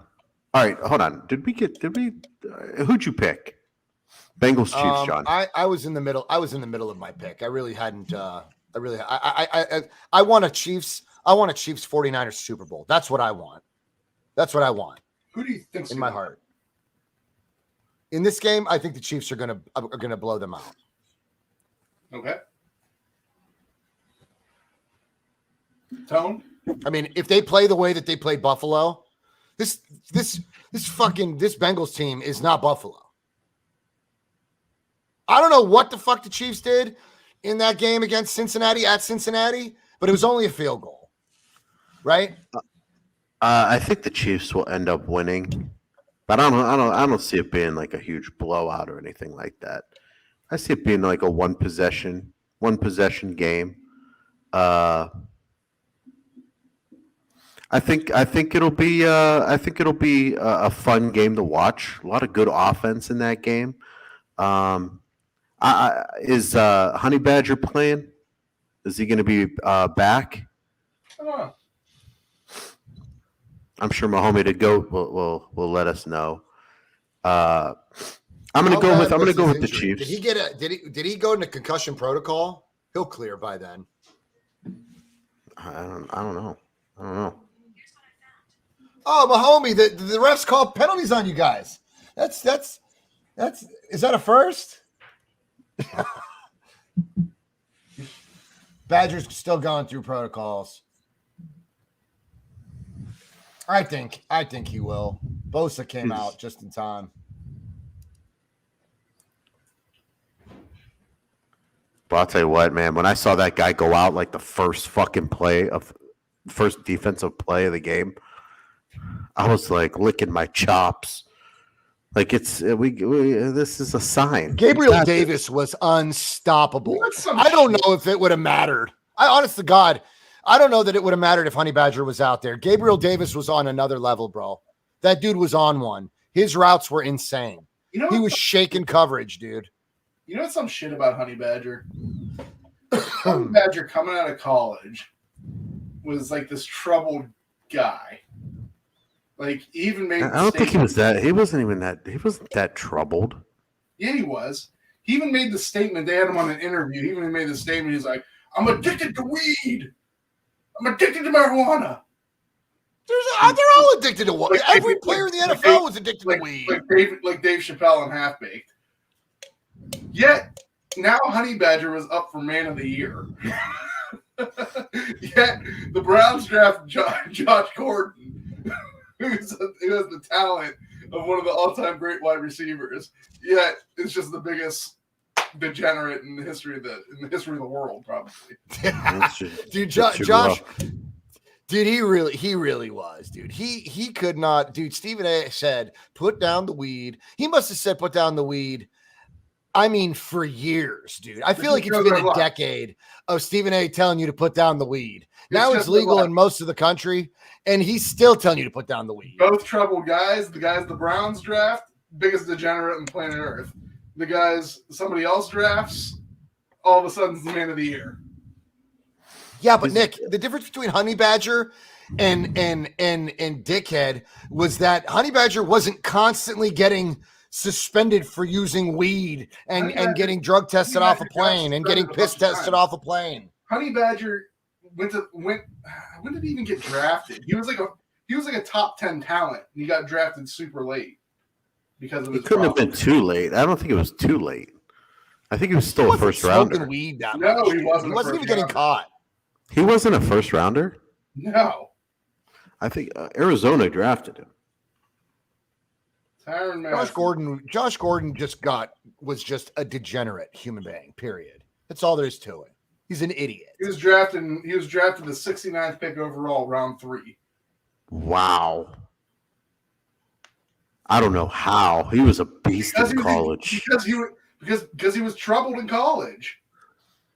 So what? What's your point right now, dude? Does it have anything to do with is that part of protocols right now? Good on Honey Badger for turning his life around, becoming a good citizen. He got kicked off of LSU. I don't even remember this shit.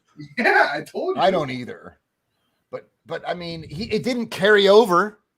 It didn't cost him his career. That's what I'm saying. I was like, that's the Browns' luck. We draft Josh Gordon. Arizona drafts Honey Badger. And Josh Gordon's biggest degenerate on planet Earth continues to be. And Honey Badger. How old is Honey Badger? Great guy. Is he older than Gordon, or are they the same age? Honey Badger is probably like around like 29, 30. They're he's older than that, bro. I think he's older than that. No, 33, 34. 29. Who? Honey Badger. Wow. I thought he was in his 30s. Shit. Yeah. So how old is Josh he's a Gordon? beast. Josh Gordon? I think Josh Gordon's like 31. Maybe 32. Whatever. It's irrelevant.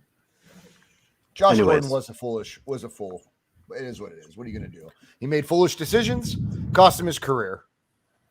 All right, what do you think? Rams, 49ers, Johnny. SoFi Stadium is now Levi's South. So it's like a home game. I'm going to take it. I'm going to take the Niners to win. John, Nick. You're not gonna hear me bet against Jimmy G against the Rams. What is this? What is this? Some God, some there's a weird special game you place played? in this fan He base. owns the Rams. Why would I vote? Why would I bet against him? He's perfect against them. No, Nick, I'm not going to criticize you for it. Listen, dude, I'm not going to criticize. I love you, brother. You have your opinion. You're entitled to it. I'm not going to cuss you out. You pick my Niners. That's all I want. I'm happy. You know what's funny is, I was with my cousin Nick. You know my cousin George, right? Like your young kid George. No, Marissa's husband. Yeah. Okay. We were with them this past weekend, and he knows a lot about sports. Yeah. You know, he's not like doesn't know a ton, but he knows a lot about sports. And we're sitting there talking, and we're watching the Packers-Niners game. And the game just ended. 49ers won. He's like, what the fuck are you so happy for? And I was like, first of all, my boy John. And then I called John to congratulate him on his victory. And he goes, man, I can't even remember the last time the 49ers were in a Super Bowl. I was like, you can't? He was like, 2 years ago. he goes, oh yeah. Oh yeah, I forgot. They went with Colin Kaepernick back in like 2013 or whatever. So I was like, you know sports? I was like, haven't been back since. He goes, what? Remember they in the? I was like, you know what? To his credit, a lot of people forget about that fucking Super Bowl for some reason. I don't know why. I don't know why people forget about that Super Bowl, but it was. You don't remember the losers. Somehow, like forgettable. I don't think that's Mahomes' first Super Bowl win. Exactly. You remember Mahomes winning the fucking Super Bowl. You don't remember the Niners losing it. Who the fuck's going to remember the loser? What's there to celebrate? It's true. I've had people tell me the same thing. They're like, how does it feel? You guys could be going to a Super Bowl pretty soon. I'm like, motherfucker, I haven't got over the last one. It was in 2019. I'm still in pain. I still feel that shit. If I want the rematch. I want the revenge. I want the Jimmy G revenge. I want it Jimmy's so not getting bad. a shootout. It's not going to look like Josh Allen and Patrick Mahomes. That's not how they play. They control the clock. And I'm going with the 49ers. We would have to control the fucking clock. If we could eat chunks of yards the way Josh Allen can. If I could in a minute. I'm going with the 49ers. I want the revenge game. Bo, you're a breath of fresh air, man. You really are. No, we haven't. God damn it. Hey, you guys want to talk about Malik McDowell real quick? Might as well. You guys could talk about Malik McDowell. So, me and Tony have. I don't know enough about it. For those of you who don't know, Malik McDowell's a defensive tackle for the Browns. He was a nice story coming into the year because he was a troubled individual. Seemed to get his life in order. Talented coming out of college, but kind of goofed it up a little bit. This kind of goes along with the Tyrann Mathieu, Josh Gordon thing. This kind of was like our picking the gem off the ground and dusting it off and realizing we had a diamond. Malik McDowell played very well for us. wasn't a down part of our defense at all. Well, like a week ago, maybe 2 weeks ago, I don't know exactly when it It happened. was less than a week ago. Okay. Malik McDowell was found. You don't really want to joke about this because Jesus Christ, get to the fucking story. Obviously, he has some type of Holy mental issue, shit. but he was found walking around naked around like a preschool. And then when the cops were called, he just straight up attacked the cops. And if you see the video, you see a cop with a damn near 300-pound man running full sprint at the cop. It was probably the scariest situation you'll ever find yourself in. Naked. Naked. Can you imagine Malik? Can you imagine Malik McDowell I tell you running? what, he looked lightning. How about the cop though? The cop kind of took it like a champ. And maybe we should sign him. I need somebody on that side. I was thinking, you know what? Malik McDowell's kind of a pussy. He was What are you running. talking about? He was running He full was having a speed. mental breakdown. He's a pussy. He was running full speed. He was running full speed at a non-NFL player, and the non-NFL player did not get dropped by that guy.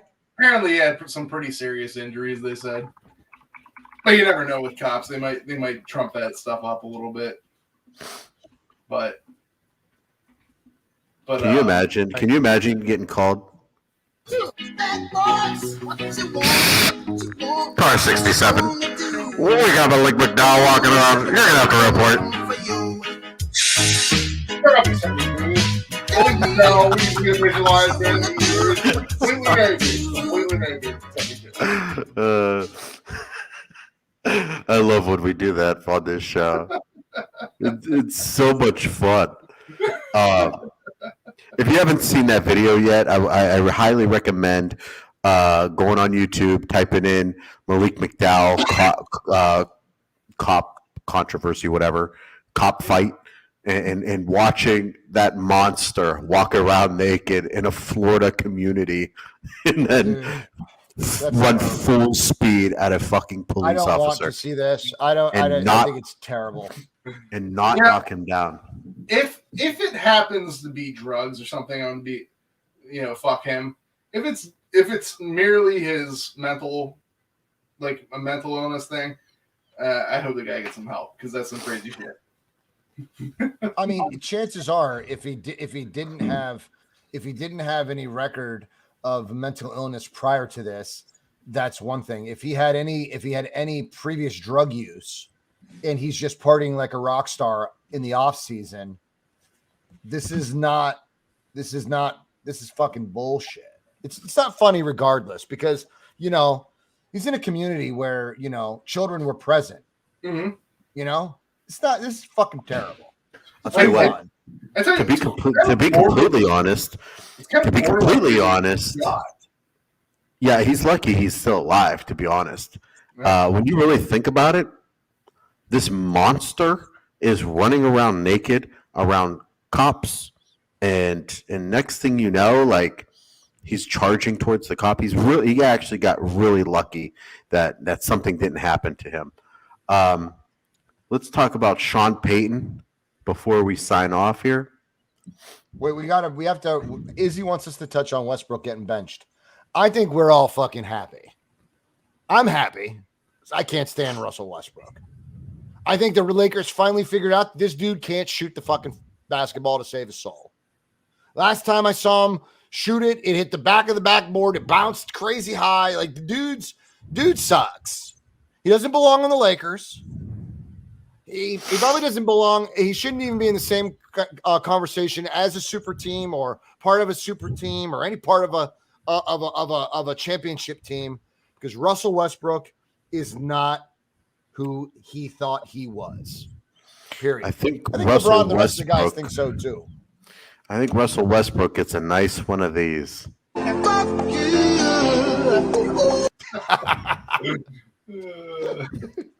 I gotta get No, that. honestly, are you guys surprised? Are you guys honestly surprised that Westbrook did not show out on this Lakers team? I've always thought Westbrook was overrated. Yeah, it was everyone else that was trying to knock KD that was basically like, why couldn't KD win Westbrook? He had Westbrook on his team. Yeah, because Westbrook sucks. That's why. Scott, Wait, can I ask you a question? What? Russell Westbrook has single-handedly put up a record triple doubles. Yeah. I mean, he's probably got more than most at the top of their game. He probably has the most. Why the fuck isn't he working in Los Angeles? Because why is he not working? Because just because you put up triple doubles doesn't make you a great player, John. No. It's not. I'm not talking about his just because if he could do it here, he should be able to do it there. I think it's coaching. I think it's coaching, or LeBron is LeBron is fucking it up. Now I'm 13, smoking blunts, making cream on the drug scene. LeBron's fucking up the core values of that team. Hearing the coach scream, ain't my lifetime dream. I think. Did you guys hear that just now? Yeah. I'm pretty sure we're gonna get shut down. New Zealand. I'm pretty sure that's like Here we copyright go. in New Zealand, the UK, the US. Pretty sure we broke every copyright on YouTube. We're probably not going to be allowed to have a channel anymore. You know what? Let the chips fall where they may. We'll be back. We'll be back next NFL season with the Locker Room Rant. You know what, guys? I don't give a fuck. I don't give a fuck about Westbrook. You got just blocked you guys. you got to think. You guys got to think something. Those two guys, LeBron. I bet New Zealand. The gunshot sound effect. No, it was it was Black Betty by Ram Jam. It says copyrighted because of Black Betty Ram Jam, which I don't know. Maybe Ram Jam's from fucking New Zealand. I don't know what the fuck's going on. All I know is you can't take a bunch of stat patters and put them on the same team and expect that team to succeed. Yeah, I don't know. LeBron chases stats. LeBron chases stats. Westbrook chases stats. Anthony Davis, I'm not going to say he chases stats. I actually think he's a wonderful, wonderful player. And I think he's light years above those other two right now. But those two dickheads, you put them on the same team and you put them on the court at the same time, there's only one ball and there's only one person that can get an assist, only one rebound at a time. And both of those guys want all of that all the time. And Westbrook is not going to give way to anybody when it comes to padding stats, getting rebounds, getting assists. He's not going to give way to anybody on earth.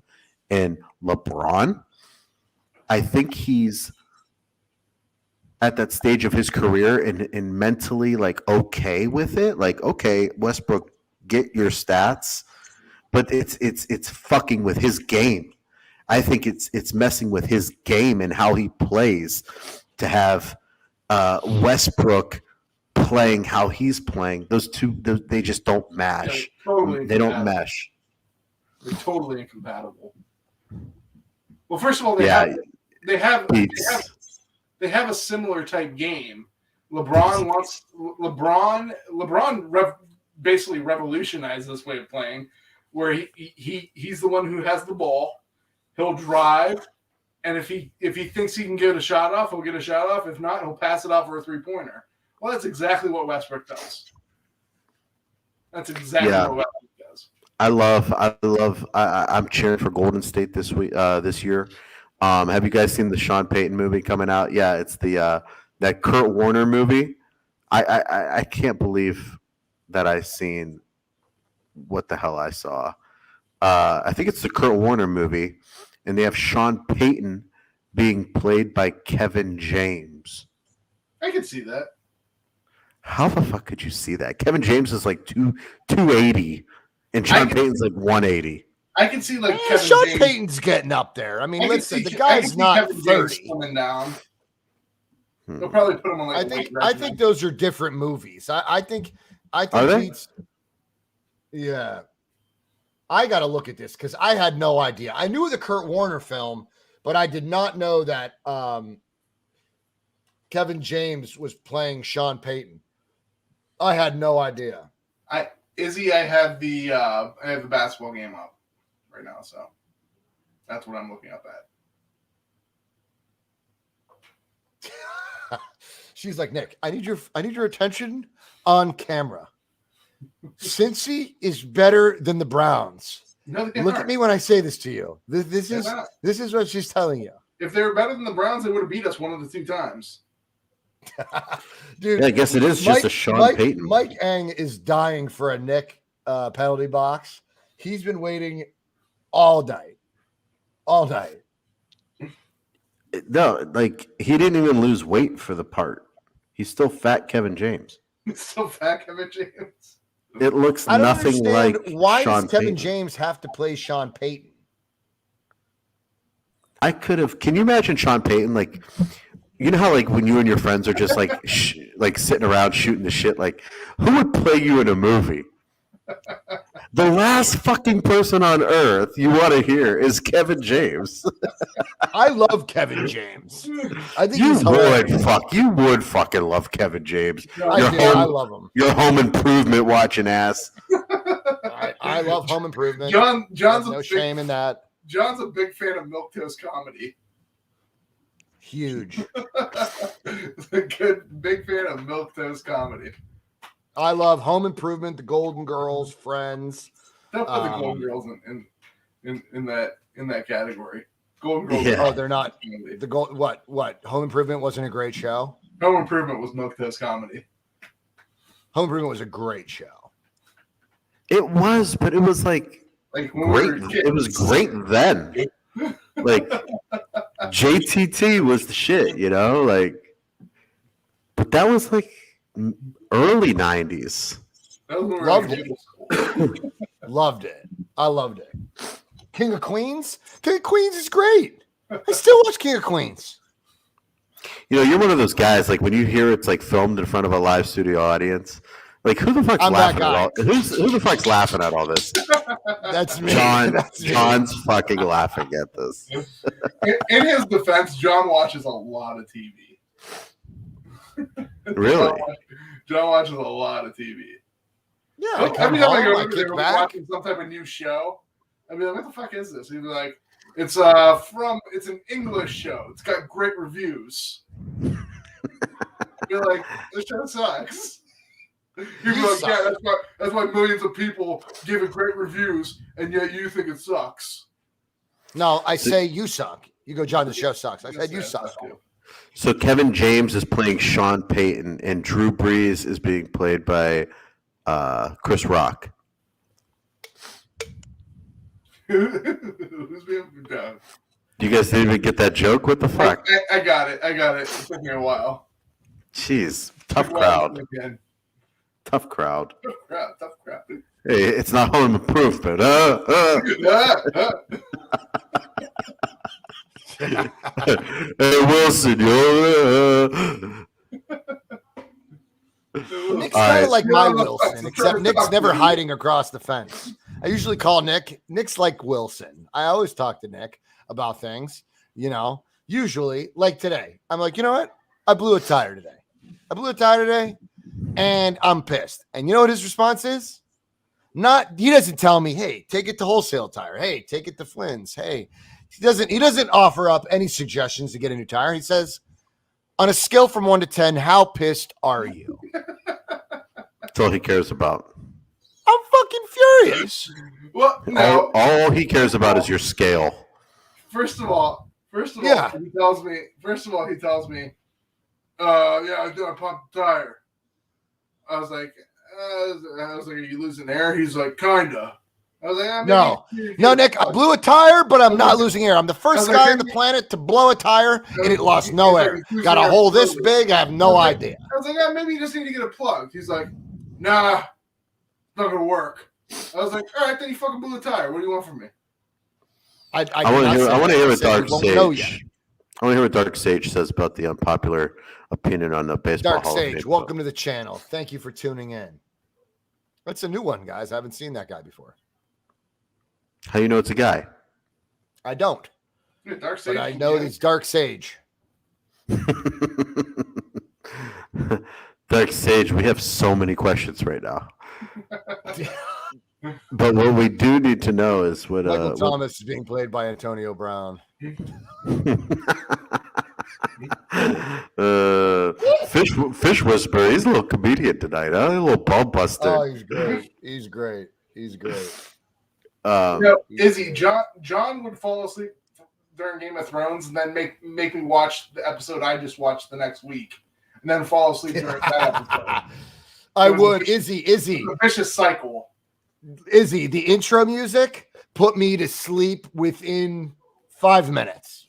I mean, 5. He would be like, John, go make a cup of coffee. It's 1:30 in the morning. Nick's like, go make a cup of coffee.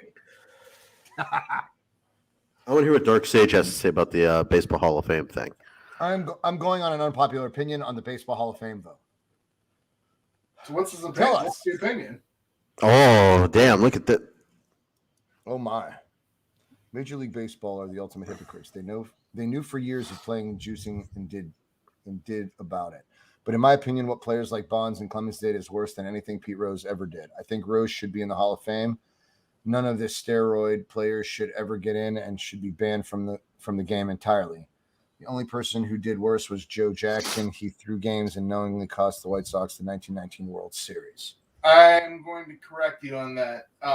If you look at the history of Joe Jackson, there is no evidence that Joe Jackson intentionally threw the games. Joe Jackson was implemented in that, and Joe Jackson did take money. However, Joe Jackson was not quite the intelligent person, and he never really, there was never really any evidence of him understanding what actually happened. But Joe Jackson pretty much was about the MVP of that World Series, if you look at the statistics. Nick, shut the fuck up. Yeah, I mean, relax, bro. Just spitting So history. Dark Sage. Thank you for engaging, bro. I appreciate everything here. But in my opinion, no one who cheats should ever get in. Rose broke the rules, but he did so as a manager. Jackson did so as a player. Rose broke the rules as a manager, but that might be even worse than breaking it as a player, because as a manager, you can influence the entire game. As a player, you can only influence what you do. Well, he never bet against his team. He only bet on his team. what Dark Sage is saying is he shouldn't be in the Baseball Hall of Fame as a manager, but he didn't break these rules as a player. And actually, so that shouldn't go against him as a player. Yes, he did, because he was a player manager. They used to have those back in the days, where you actually were a part-time player and could also be a manager. There's no proof that Bonds took roids. I got news for you, Michael. But Mike's been saying that. Mike's been saying that since the opening. He said there's no proof. Mike's been standing by this comment all night, man. The guy said it about 4 times. When your entire body's one big muscle, then you take steroids. Mike, just Google a picture before and after Barry Bonds. That's all the proof you need. His head grew like 4 helmet sizes. I gotta agree with these guys, Mike. Bonds grew. I think Jackson. I think shoeless Joe Jackson, out of anyone, should be in the Hall of Fame. but if you want to put Pete Rose in the Hall of Fame, Niner Gang said his rookie card is proof. and the thing that he said about the Major League Baseball being complicit in it, I totally agree with that. That doesn't make it any less their fault. I'll be honest with you. I think what the Houston Astros did by stealing signs and having like technology to know what pitch is coming and cheating that way is way worse Use the than trash can.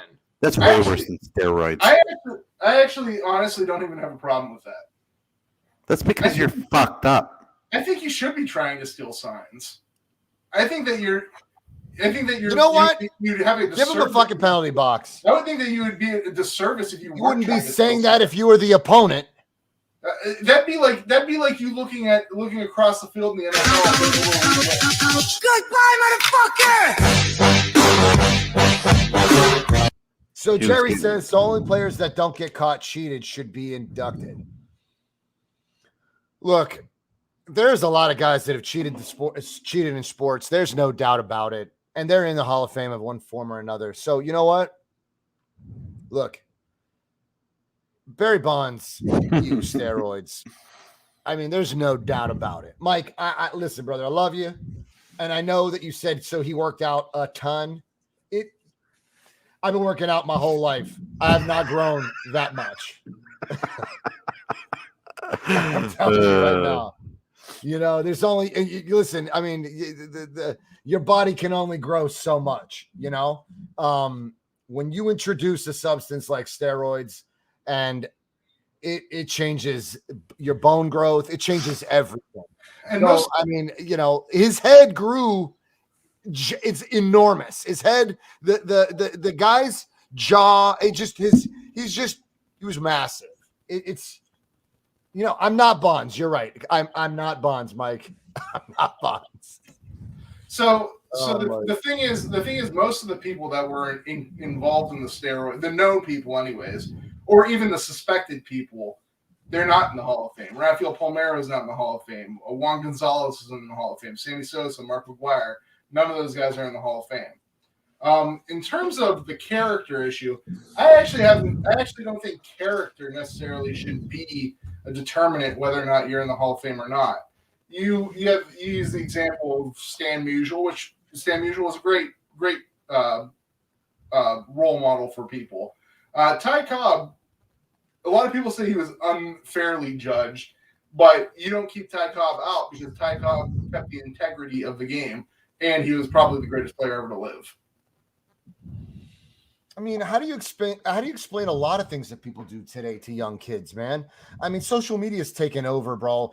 It's a different time. It's a different time. Back then, they didn't have how much proof was there? How much proof was there? Yeah, but it was speculative. So to basically knock down Ty Cobb, you don't know Ty Cobb's life. You just hear what people say about Ty Cobb. There was a sports writer that absolutely hated Ty Cobb, and he basically sullied his name. Now, by all accounts, Ty Cobb was not a great person, but he also wasn't an evil person as well.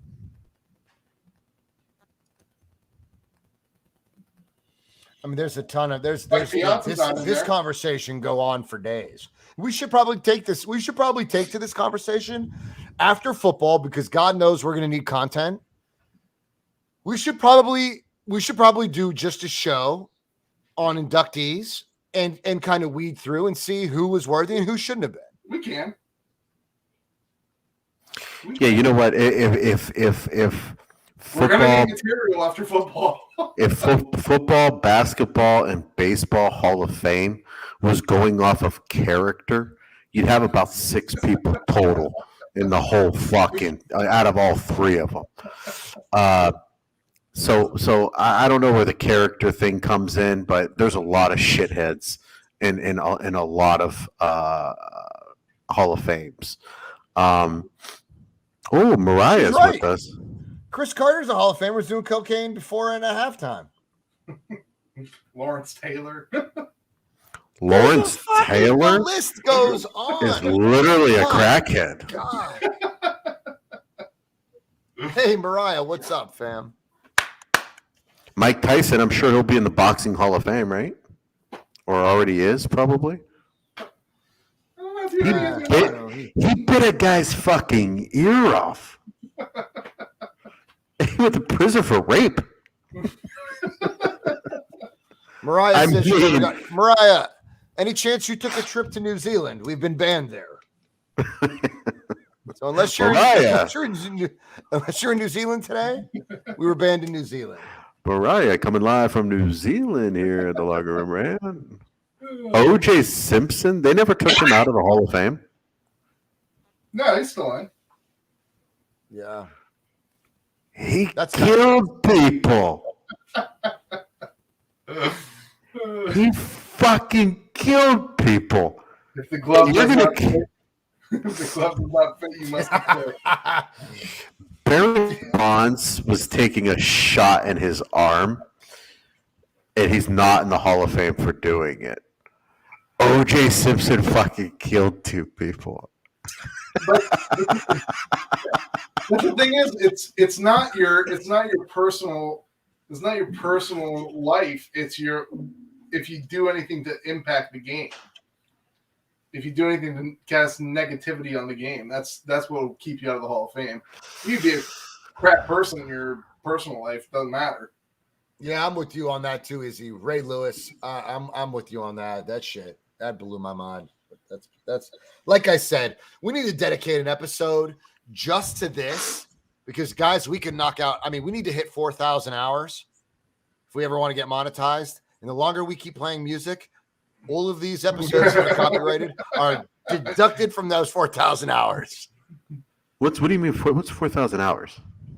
We need to get 4,000 hours or 1,000 subs, whichever come first.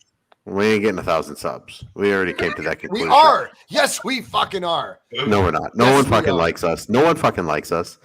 Yes. We're just Everyone gonna likes take. us. We're just gonna take the 145 that we have, and just treat them really good. I don't want to grow anymore. We already have all we can handle. What's the 4,000 hours? What's that mean?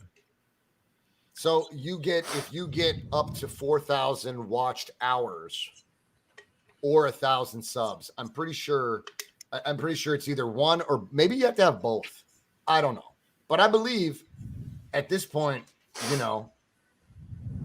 thanks, my homie. We appreciate it. Thank you. And Izzy, fuck that. She loves us. People love us. God damn it. We are doing good. That's all I This need. channel. But you know what? Mariah says you have to have both 1,000 subs and 4,000 watched hours. I feel like you got to be just a little fucked up to like us. Like our These are people. not fucked up. They are great. This I is feel our like- family. I feel This like is our everyone's family. fucked up. This is our family. You got to be a little goofy to like your boys. That's one of the qualifications that's one of the qualifications for the job here is that you got to be just a little off because your boys are all fucked up.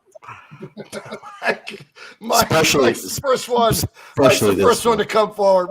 Mike's like, I'm fucked up, guys. Like, Mike and knows. he thinks Barry Bonds just worked out a ton. I'm fucked up, and I have it no other way. I have no other way to be the way I am. If Havoc was on right now, he'd be like, "Yep, I'm fucked up." That's part of the family. Everyone's fucked up. Jesse is a genius. I will give you that, man. That poor dude. That dude lost a channel and built up a following like the next week. He's a genius. Dude, I enjoy his content too. He has a great call-in show. You guys got to check it out, man. I don't know what we're doing wrong. I know for a fact our episodes are way too fucking long. Some stranger just stumbling upon is not going to watch a show for 2 fucking hours of us 3 idiots. 2 hours is a good time. Most people have jobs and families. Well, it's just like you guys. These If you people guys all are have families.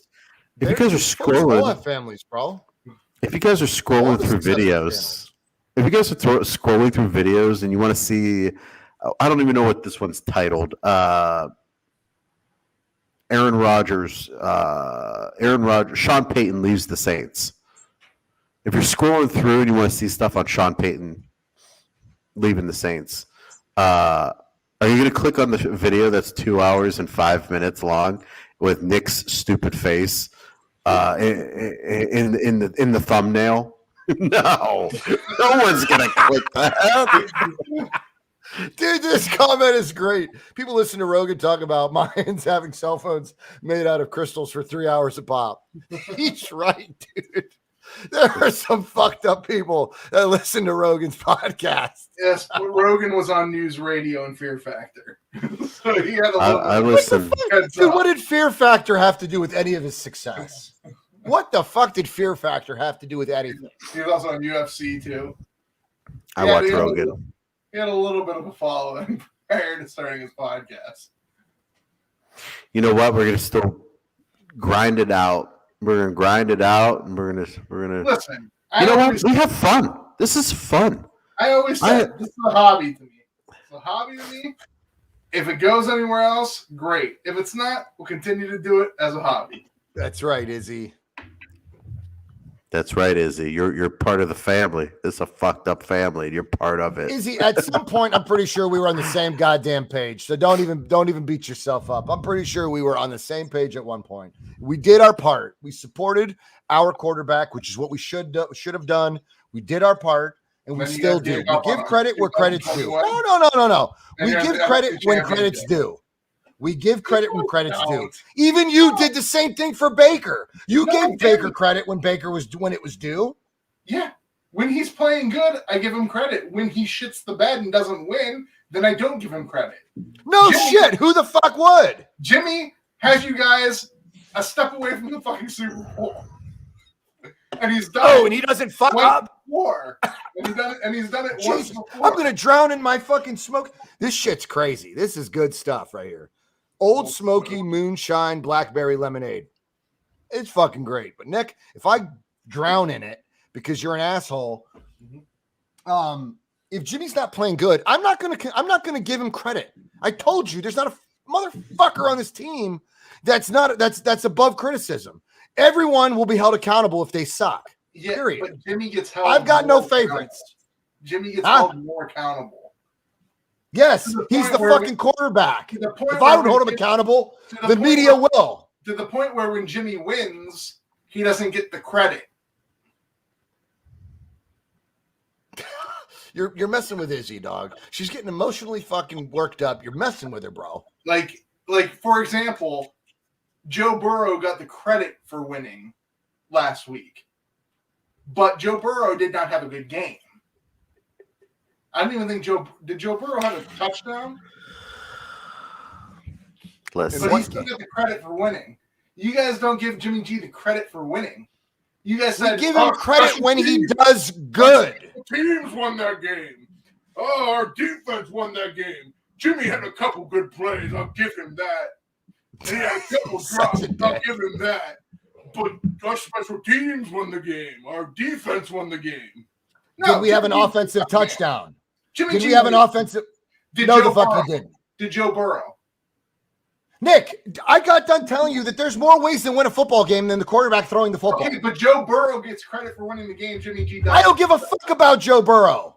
I don't give a shit what fucking Joe Burrow did. Jimmy G's my quarterback right now, not Joe Burrow. I don't give a fuck what Joe Burrow did. Your quarterback. You respect the man. Yes, exactly. Win-loss ain't a QB stat last time she checked. It's not. Absolutely. No, the fuck it's not. Sure no, it's not. Sure it is. No, it's not. Sure it is. They keep track. They keep track of wins for a quarterback. I'm pretty sure. Yes. I'm pretty sure Tom Brady has the most wins as a quarterback. I will. Sure he broke that record. I will tell you this right now. People will give you credit where it's due, but if you aren't the sole reason that a team won the game, you're not getting credit for winning the game. That's ridiculous. Why is it ridiculous? Because you're holding him to a higher standard. Jimmy handed the ball off. Jimmy threw the ball 8 times in the NFC Championship in 2019. Great. That's all 8 throws. That's all he needed to do to win. That's what a lot of people say. Would you have liked him to do anything else? No. Okay. I want him to stick to the scripted throws. After that, I don't want him to fucking toss the ball. Because outside of the scripted throws, he's fucking useless. Hey, news for you. Everything he does is scripted. Oh, I'm sorry. And the 2-minute drive. He's pretty good. And He's he can sneak. unbelievable. He's unbelievable at the end of the game. He has iron nuts at the end of the game. It's a fucking team stat. Iron nuts. He has balls made of iron. Steel. You belong. There's a special place for you in this fan base. I swear to you. We call you Jimmy Stan. You belong in that group. You would be the leader. You would be the leader and the biggest clown. What are they called? We would just trash you. What are they called? Jimmy Stans. Jimmy Stan. I stand tall. I will be the king of Jimmy Stan. Oh my God.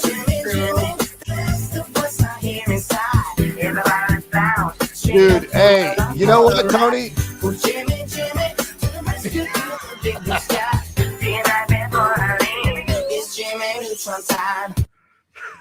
I love your ending, Nick.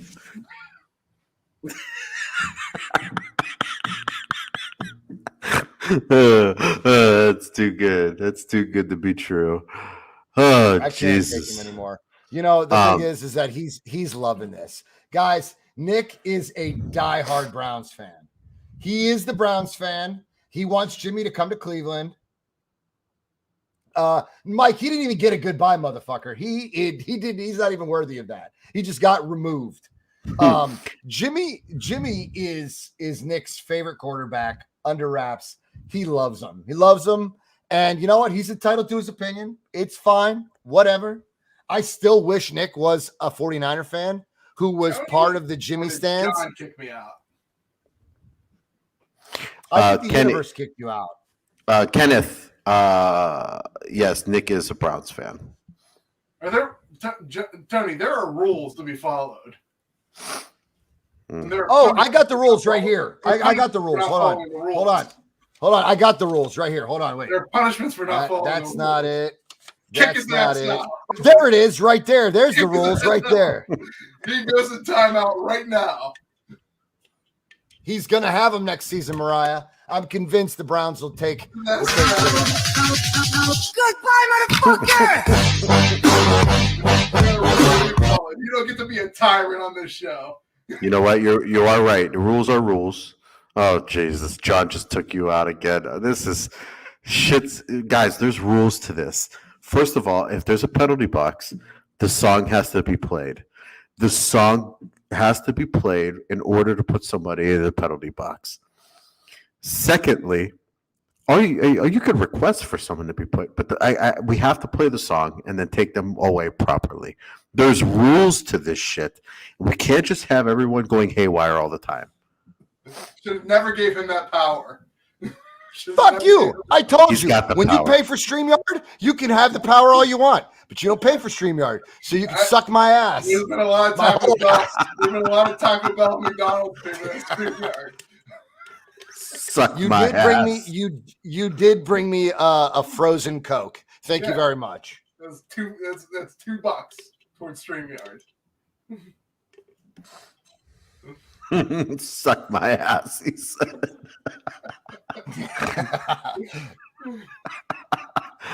Oh, shit. Yo, Kenneth thinks this is hilarious. Kenneth, thanks for coming in here and watching this fucking shit show. Because, brother, I appreciate you, man. Just like and subscribe and tell your friends if you guys want to laugh. There's not a chance that this episode will ever see the light of day because we've got more copyrights than Nick has hair on his head. Kenneth, tell your friends or your enemies, maybe. Maybe you want to just share with your enemies. Maybe people you don't like so much. Like, hey, I got this show you might like. It's 2 hours and fucking 15 minutes long. You know what's funny, Tony? I forgot to tell you this. The show is actually in a category of its own, and I don't know how we got there because I didn't put it there. I guess it's just we're considered a comedy sport. No, we're not. I'm telling you. When you look at Tube Buddy, we're in a different category. There's no one else in this. It's probably this. People. It's probably this moron at the bottom that put it I feel like we would have more viewers because I feel like at some point in time there'd be quite a few people that typed in comedy sports show, and if we're the only people popping up.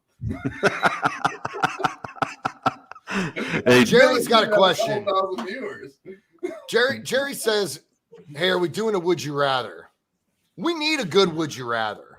so we were actually really talking, do. Jerry, in order to get more content out, we were actually talking about doing like a separate, small, like 5-10 minute show of Like an just overtime.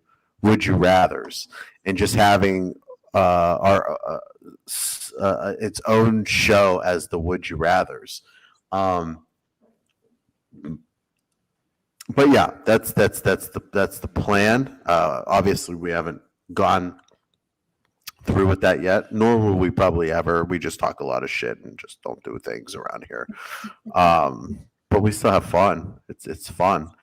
Do you guys have a would you rather? Why don't you? We got 10 people we got 10 people watching right now. I think you guys should submit a would you rather in the next few minutes. We'll do it and we'll get out of here. But I don't have one. We haven't had one in a while because, well, the season's taken us beyond 2 hours and we were just exhausted. Tony's got to be. What was the one? Next, What was the one with the beehive? Do you remember that one? It was, would you rather get stung? Would you rather put your Stick your hand into a beehive. Or would you rather like fall into a pit of snakes? Oh, I like that one. I love that one. Would you rather fall into a snake pit for how long? Wasn't it like a certain amount of time, like an hour or something? Maybe. John was very concerned about which arm would get stung. As if that made a fucking difference. Yes, because for some reason, I thought that if you suffer detrimentally to your left arm, that it would have an effect on your heart. That's actually not a bad one. If you want to do that one, would you rather wipe your butt with sandpaper or put drops of hot sauce in your eyes? I love how you said butt, like we're all of a sudden like a family show. I want to keep it clean. I would choose the sandpaper. I am not wiping my ass with fucking sandpaper because when Allison buys some generic ass toilet paper for this family to use, you don't get. I get pissed. To go over it with regular. It's paper basically sandpaper. You don't get to go over it with regular paper or wash it out. You can't like use a bidet. That's cheating. I gotta tell you, I not only would I choose the sandpaper for toilet paper, I'd probably prefer it. I'd probably prefer. You sick motherfucker! I take the hot sauce. Don't My knock booty it till hole you is try not it. getting fucking raw with sandpaper. I'd rather just fucking burn my eyeballs. No. Yeah, sometimes if I use shitty toilet paper, it fucks with me. I don't want to know. Like, as opposed to using just regular sandpaper, that would kind of suck. Oh shit! That was kind of it's kind of too much information. I'm starting to get like a visual. Gotta be sandpapered, asshole. You only got 2 eyes. He's right, man. I'm taking Tony, do you think the overtime rules need to be changed again? Well, Kenneth, if we would have won the coin toss, I would have said, hell no, the rules are fine. I say just play a quarter. Play a whole quarter. I think every sport that goes into overtime plays like an allotted amount of time. I don't know what the sudden death shit's all about. Let's just go with just play another 10 minutes. Play 10 minutes and see what the final score is after 10 minutes. That's what I think. Fish Whisperer. Would you rather? What's Fish Whisperers? What's going on here? Would you rather have Scott or Patrick Mahomes? That's the way you dig in. You dig in when you win. Fuck off, Nick. That's not what you do. That's what sports is all about. I think that you should. I think that the rules need changed. Personally, I think so. I think both teams should have an opportunity, and you should have to end the game. You should have to win by a 2-point conversion in the playoffs only. You know what? Rule that's kind of strange. It's kind of strange that like you don't get a chance. You don't even get a chance. You don't get a chance. You don't get a chance. What sense does that make? That's like saying if NBA playoffs was first to score, it's if you win the tip and you go and you make one shot, the game's over. That makes no fucking sense. You at least have to have a chance. I think you should at least, if they score a touchdown, you do have a chance. You have to score a touchdown. You got to stop them. Give him a chance. You got to stop them. Just That was the fastest. chance. That might have been the fastest. It might have been the fastest overtime win I've ever seen. He had 14 minutes to score, and I think they did it. I think they did it in. Wants a chance. You selfish bastards. Give the He said he'd clean your sheets. Yeah. You did. You did. You get a chance. You got to stop the other team from getting a touchdown, and you get the ball. So, yes, by rights you do, right?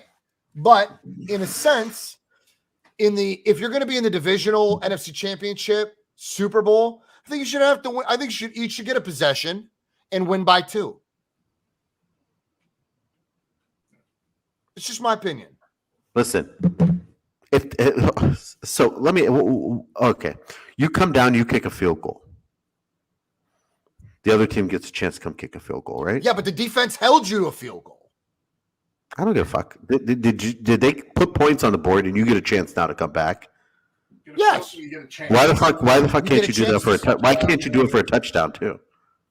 I agree with you for that. You should. In the divisional NFC Championship Super Bowl. Well, fuck it. Playoffs. Playoffs in general. Why is it fair in the regular season? If it's not fair in the playoffs, it's not fair in the regular season. I just don't understand why. Make it because the playoffs. Listen, Tony. I think you should get a chance. You don't think fans last night Give would them have a wanted the chance. fucking Bills? Wait, hold on, wait. You don't think NFL football fans didn't want to see the Bills get a crack? That was the fastest overtime fucking touchdown I think I might have seen. It was so There was sad. 14 fucking minutes. Yeah. So, you don't think football fans want to see more of that?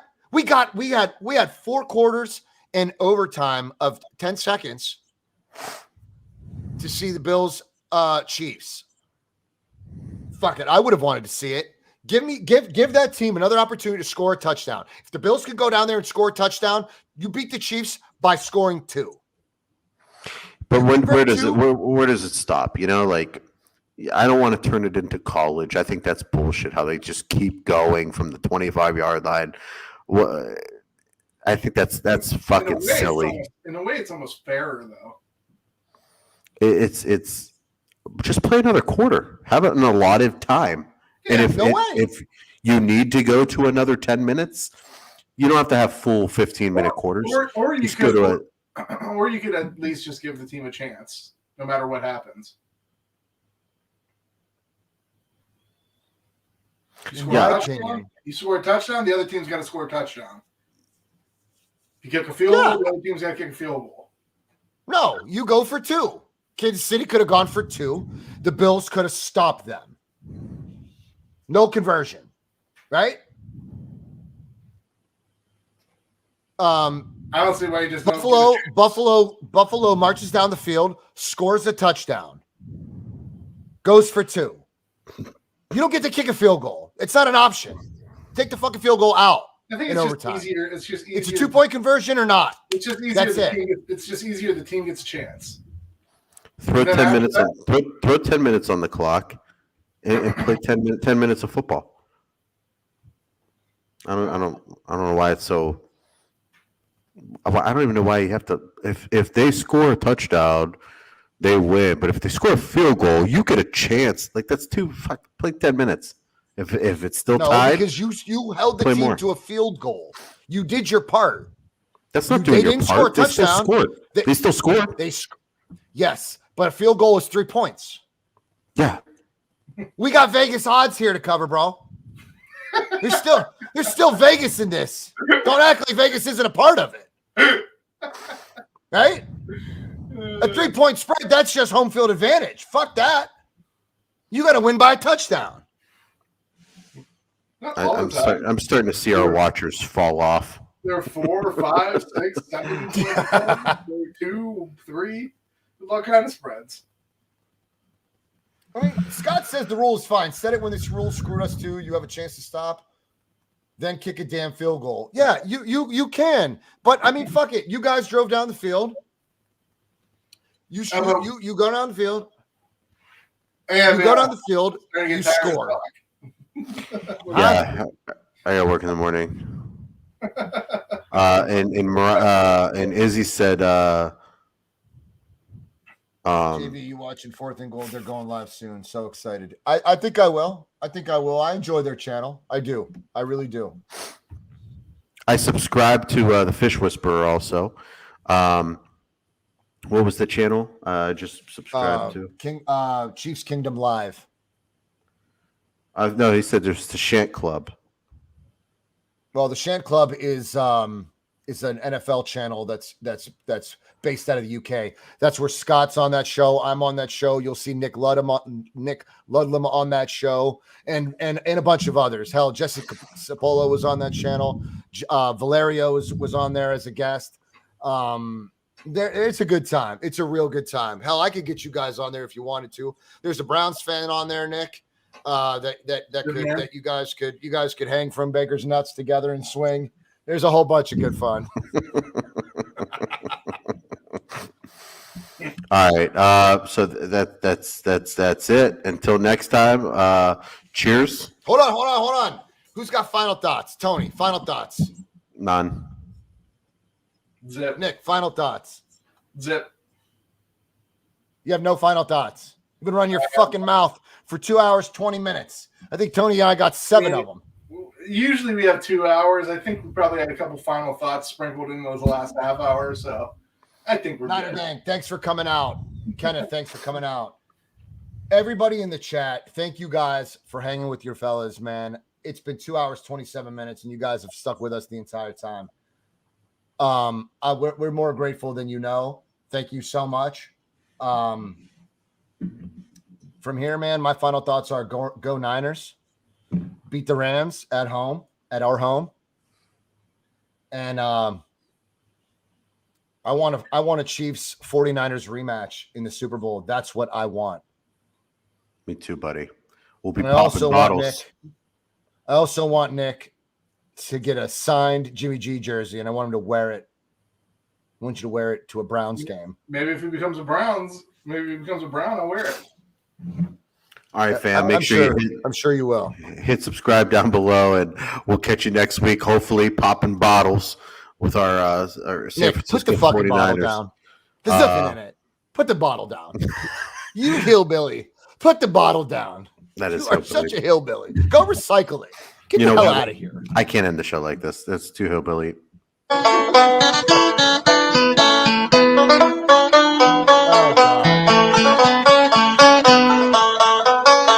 Zipper's down.